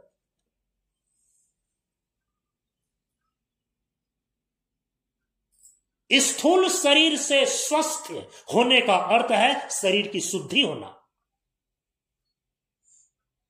सूक्ष्म शरीर का स्वस्थ होने का अर्थ है सूक्ष्म शरीर की प्रधानता से जो विचार है, विचार का शुद्ध होना, विचार शुद्धि। और कारण शरीर से स्वस्थ होने का अर्थ है भाव की शुद्धि। तो शरीर शुद्धि, विचार शुद्धि और भाव शुद्धि, इसी को हम बोलते हैं व्यवहारिक धरातल पर तीनों शरीर से स्वस्थ होना। यदि हम शुद्धि बोलते हैं तो इसका मतलब है कि अशुद्धि भी होगी, अशुद्ध अवस्था भी होगी, मल भी होगा। और यदि मल नहीं हो, अशुद्धियां नहीं हो, तो फिर शुद्धि की बात, शुद्धि की साधना क्यों की जाएगी? अरे साधना की तैयारी में तो, साधना की परिधि के 3 चरण में तो, साधना के बहिरंग पक्ष में तो शुद्धि की ही साधना है। परम पूज्य गुरुदेव कहते हैं कि स्वास्थ्य ही साधना की पहली सीढ़ी है व्यवहारिक धरातल पर। तो दार्शनिक धरातल पर कहेंगे कि शुद्धि ही साधना की पहली धरातल है। और आपको याद आ रहा होगा ना, मोक्ष को प्राप्त करने के लिए जो 4 सोपान, 4 योग्यताएं निश्चित की गई है, उसमें पहला सोपान, पहली योग्यता क्या है? चित्त शुद्धि। आ गई ना शुद्धि? चित्त शुद्धि विरक्ति, समाधि और तत्व ज्ञान, यही मोक्ष को प्राप्त करने की 4 योग्यताएं हैं। तो उसमें सबसे पहली योग्यता तो शुद्धि ही है। इसीलिए साधना का जो बहिरंग पक्ष है, साधना की परिधि के जो 3 चरण है, वो शुद्धि के रूप में है। शरीर शुद्धि, विचार शुद्धि और भाव शुद्धि। उसी को परम पूज्य गुरुदेव कह रहे हैं कि तीनों शरीर से स्वस्थ हो जाओ। तो इसका मतलब है कि कुछ अशुद्धियां हैं, तीनों धरातल पर अशुद्धियां होगी, तब तो बोल रहे स्थूल शरीर से स्वस्थ हो जाओ। तो इसका मतलब है कि स्थूल शरीर से बीमार होते हैं, तभी तो स्वस्थ होने की बात कही जा रही है। तो क्या स्थूल शरीर से बीमार नहीं होते हैं? ये भी कहने की बात है क्या? अच्छा, सूक्ष्म शरीर से स्वस्थ हो जाओ, तो इसका मतलब सूक्ष्म शरीर से भी बीमार होते हैं, मन से बीमार होते हैं, दिमाग से बीमार होते हैं, होते ही है। ये भी कहने की बात है क्या? कारण शरीर से स्वस्थ हो जाओ, इसका मतलब है कि कारण स्तर पर भी बीमार होते हैं, कारण शरीर से बीमार होते हैं, तभी तो कारण शरीर से स्वस्थ होने की बात कही जा रही है। हाँ, अलग बात है स्थूल शरीर की बीमारी सबको समझ में आती है, इसका जांच पड़ताल भी डॉक्टर के यहां जाकर के कर लेते हैं, करवा लेते हैं, और इसका इलाज भी जब किंचित करा लेता है। लेकिन जो सूक्ष्म धरातल पर सूक्ष्म शरीर में सूक्ष्म बीमारियां हैं, सूक्ष्म शरीर की बीमारी सबको समझ में नहीं आती। और आप क्या समझते हैं, कभी जाकर के डॉक्टर के यहां ब्रेन का इलाज कराते हैं तो सूक्ष्म शरीर का इलाज है क्या? अरे स्थूल शरीर के अंदर ही ब्रेन है, सूक्ष्म शरीर उसको नहीं कहा जाता जिसको कि आप सूक्ष्म शरीर समझ रहे हैं। परम पूज्य गुरुदेव ने अपने प्रवचन में यह स्पष्ट रूप से बतला दिया है कि बच्चा भविष्य में याद रखना, क्योंकि वैज्ञानिक लोग अलग अलग टेक्नोलॉजी का निर्माण कर रहा है। मैं रहूं या ना रहूं, लेकिन एक बात को ध्यान में रखना, स्थूल शरीर की सीमा वहां तक मान्य है जहां तक का आप फोटो ले सकते हैं। चाहे फोटो ले, चाहे सूक्ष्म फोटो एक्सरे ले, चाहे अल्ट्रासाउंड कराएं। आजकल क्या हो रहा है, MRI, उससे भी, अल्ट्रासाउंड से भी गहरी जो फोटो खींची जाती है हड्डी के भीतर, नस नाड़ियों के छोटे छोटे तंतु टूट गए हैं, लगे हुए हैं, उसका चित्र खींच लेता है MRI में, सोचिए। लेकिन परम पूज्य गुरुदेव ने कहा कि यांत्रिक विधि के द्वारा जहां तक का फोटो लिया जा सकता है, समझ लेना वो स्थूल शरीर का हिस्सा है। इसीलिए आपके कुछ मांसपेशीय हिस्सा, कुछ तंत्रिका तंत्र, संवेदी तंत्रिका तंत्र जो मस्तिष्क में संवेदनाओं को ग्रहण करने का काम कर रहा है, वो अभिव्यंजक संस्थान है, सूक्ष्म शरीर की चीजों को अभिव्यक्त करने का यंत्र है। लेकिन वो यंत्र स्थूल शरीर के हिस्से के अंदर है। इसीलिए जो सूक्ष्म शरीर में सूक्ष्म बीमारियां हैं वो अलग प्रकार की है। यदि आप रामचरितमानस का अध्ययन करें, योग वासिष्ठ का अध्ययन करें, आर्ष ग्रंथों का अनुशीलन करें, तो आपको पता चलेगा कि सूक्ष्म शरीर की सूक्ष्म बीमारियां किस रूप में है। कहा कि सूक्ष्म शरीर जो मन बुद्धि चित्त अहंकार है, मन बुद्धि चित्त अहंकार की बीमारी है मानस विकार, काम, क्रोध, लोभ, मोह, अहंकार, ईर्ष्या, ये सूक्ष्म शरीर की बीमारी है। कभी काम क्रोध बनकर, कभी मारा दंभ भरकर, इन दानवों से पीछा, इन दानवों से कैसे अपना गला छुड़ाए, भजन में गाते हैं हम लोग। इसीलिए जितने मानस विकार हैं वो सूक्ष्म शरीर की बीमारी है। ये ब्रेन में थोड़ा सा तनाव आ गया, डिप्रेशन में चला गया, ये सूक्ष्म शरीर की बीमारी नहीं है, ये स्थूल शरीर की ही बीमारी है। स्थूल शरीर में जैसे आपका अंग हृदय हार्ट है, वैसे ही स्थूल शरीर का सिर में स्थित एक हिस्सा ब्रेन है स्थूल शरीर का हिस्सा। जैसे आपके पांव हैं, वैसे आपके हृदय है, वैसे आपका ब्रेन है। सूक्ष्म शरीर तो मन बुद्धि चित्त अहंकार का फोटो नहीं खींचा जा सकता, लेकिन मन बुद्धि चित्त अहंकार जो सूक्ष्म शरीर के अंदर काम करता है उसका असर स्थूल शरीर पर भी पड़ता है। तो स्थूल शरीर की जो संवेदी तंत्रिका तंत्र है वही आपको स्क्रीन पर, कंप्यूटर के स्क्रीन पर दिखाया जाता है कि उसकी धारा यों यों ऐसे चल रही है। ऐसा नहीं कि मन बुद्धि चित्त अहंकार का फोटो खींच लिया। मन बुद्धि अहंकार का आप फोटो नहीं खींच सकते। जहां तक का फोटो आप खींचेंगे वो स्थूल ही है, स्थूल शरीर का हिस्सा है। इसीलिए स्थूल शरीर की जो बीमारी है वो काम क्रोध मानस विकार के रूप में है। स्थूल शरीर की बीमारियां ये बताने की जरूरत नहीं है। स्थूल शरीर की बीमारियां तो घनेरों है और डॉक्टर लोग उसका इलाज करते हैं, लेकिन काम का, क्रोध का, लोभ का, मोह का, अहंकार का क्या इलाज किसी हॉस्पिटल में होता है क्या? यदि हॉस्पिटल में इन सारे मानस विकारों का इलाज होना संभव होता तो बड़े बड़े देश में बड़े बड़े हॉस्पिटल हैं और वहां के लोगों के मानस विकार को दूर करके देवता बन गए होते, अमेरिका, इंग्लैंड इत्यादि। लेकिन आपको सुन करके आश्चर्य होगा कि सबसे ज्यादा पागलों की संख्या अमेरिका में, सबसे ज्यादा डिप्रेस्ड व्यक्ति, तनाव से मरने वाला व्यक्ति इंग्लैंड और अमेरिका में है। जितना बड़ा देश उतना बड़ा हॉस्पिटल और उतने बड़े भयानक बीमारियों से घिरा हुआ आदमी वहीं पर होते हैं। और कारण शरीर तो इतना सूक्ष्म, अति सूक्ष्म है, वहां तक की बात तो आदमी समझ ही नहीं पाता है और वहां की बीमारी का क्या पता लगाएगा। भावना स्तर पर यदि कोई बीमार हो जाए, अरे हम लोगों की भावनाएं तो इतनी उदात्त है, बचपन से ही हम लोगों को ये सिखाया गया है, नहीं चाहते इस दुनिया में अपना राज्य जमाना, नहीं चाहते औरों की मुंह की रोटी खा जाना, पर सत्य न्याय के लिए हमारा लेहू सदा बहेगा। हमारी तो भावना है वसुधैव कुटुंबकम। इस कारण स्तर से यदि किसी के अंदर दुर्भावना आ जाए तो ये कारण शरीर की बीमारी है, ये समझने के लिए कौन तैयार है? यदि इस स्तर से परीक्षण किया जाए तो दुनिया का सबसे बड़ा बीमार व्यक्ति वही होएगा जो आज के मानचित्र के नक्शे पर सबसे ज्यादा विकसित देश माना जाता है, अमेरिका, इंग्लैंड। समझ रहे हैं? जितने विकसित देश हैं, कारण स्तर से जो बातें और बीमारियां सुनिश्चित की जाती है आध्यात्मिक तरीके से, यदि इस बात को वे स्वीकार कर लें तो कथा कथित रूप में सबसे विकसित देश ही सबसे ज्यादा बीमार देश के श्रेणी में गिना जाएगा।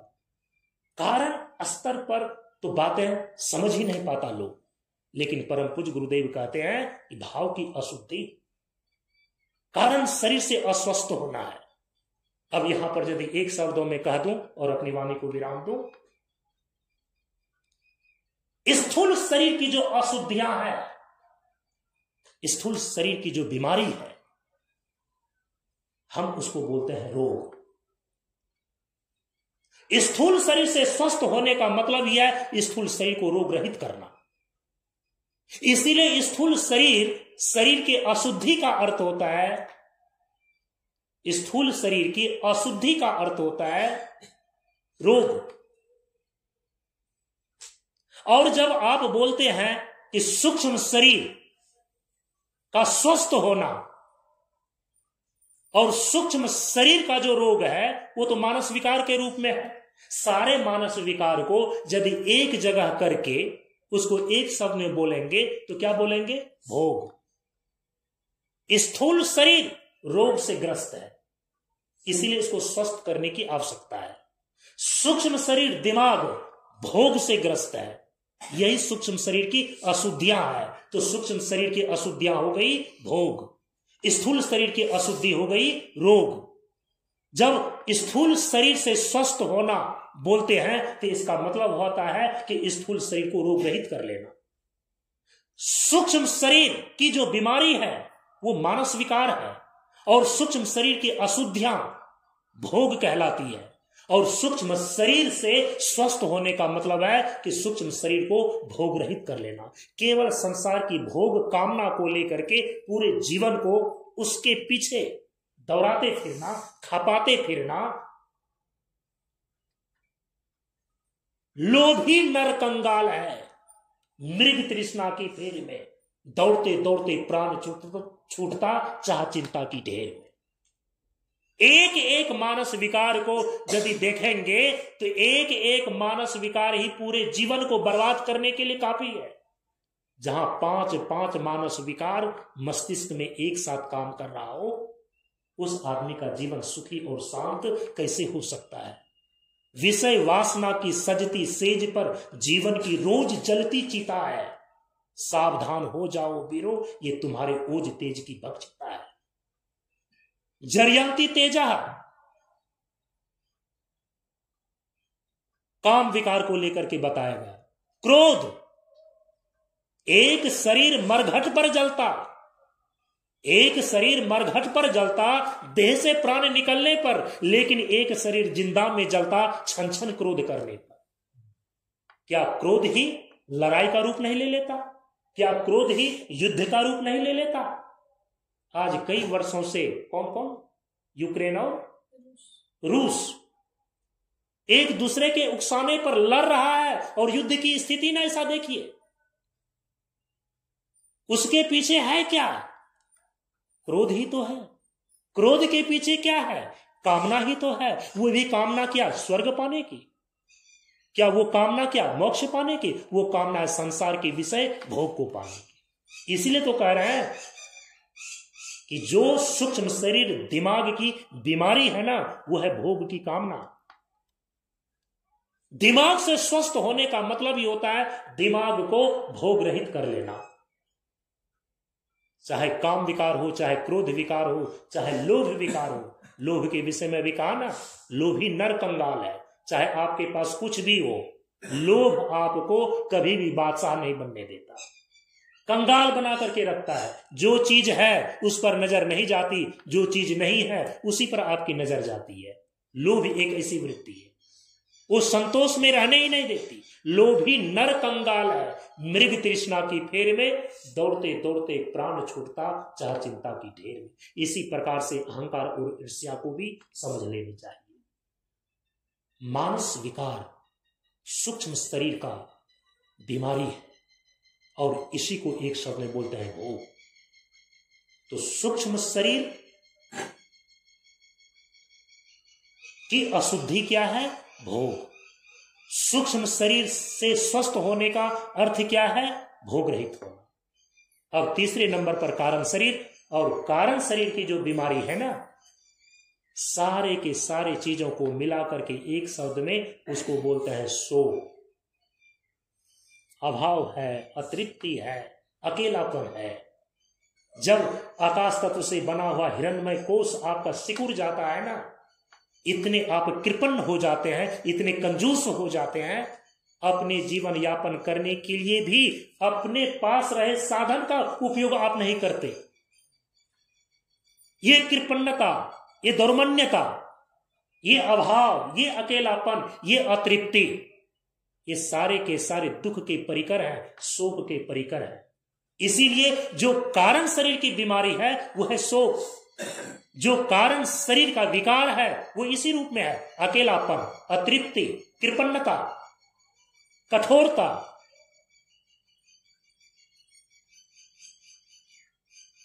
ये सारे के सारे जिस चीज को उत्पन्न करता है हम उसको बोलते हैं शोक।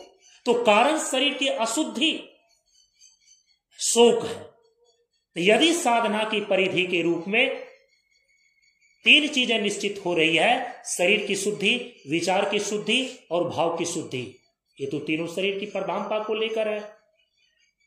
तो यदि हम शुद्धि बोलते हैं तो इसका मतलब है कि कुछ अशुद्धियां हैं। तो स्थूल शरीर की अशुद्धि, गंदगी, रोग है। सूक्ष्म शरीर, विचार की अशुद्धि, भोग है। और कारण शरीर, भाव की अशुद्धि, शोक है। इसीलिए जब शरीर शुद्धि की बात करते हैं तो उसका अभिप्राय होता है स्थूल शरीर को रोग रहित करना। और जब विचार शुद्धि की बात करते हैं तो उसका अर्थ होता है कि सूक्ष्म शरीर दिमाग को भोग रहित करना। और जब भाव शुद्धि कहते हैं तो भाव शुद्धि का अर्थ होता है कि कारण शरीर को शोक रहित करना। ये कैसे होगा? तो यहां परम पूज्य गुरुदेव क्या कहते हैं कि पंच तत्वों का समुचित प्रयोग की साधना से होगा, क्योंकि पांचों तत्वों से ही तीनों शरीर बना है। और पांचों तत्वों में यदि तत्व साधना आप पांचों तत्वों का समुचित प्रयोग की साधना करते हैं तो तीनों प्रकार की शुद्धियां, शरीर की शुद्धि, विचार की शुद्धि और भाव की शुद्धि, अर्थात स्थूल शरीर से स्वस्थ, सूक्ष्म शरीर से स्वस्थ और कारण शरीर से स्वस्थ, इसका लाभ आप प्राप्त करते हैं।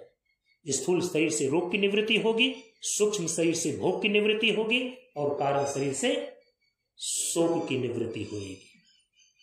लेकिन तीनों धरातल पर आपको पांचों तत्वों का समुचित प्रयोग की साधना करनी होगी। इसकी चर्चा हम कल के सत्संग में करेंगे। आज अपनी वाणी को यहीं पर विराम देते हैं। ओम पूर्णमदः पूर्णमिदं पूर्णात् पूर्णमुदच्यते पूर्णस्य पूर्णमादाय पूर्णमेवावशिष्यते। ओम शांति शांति शांति। हरि ओम। श्री गुरुभ्यो नमः। हरि ओम।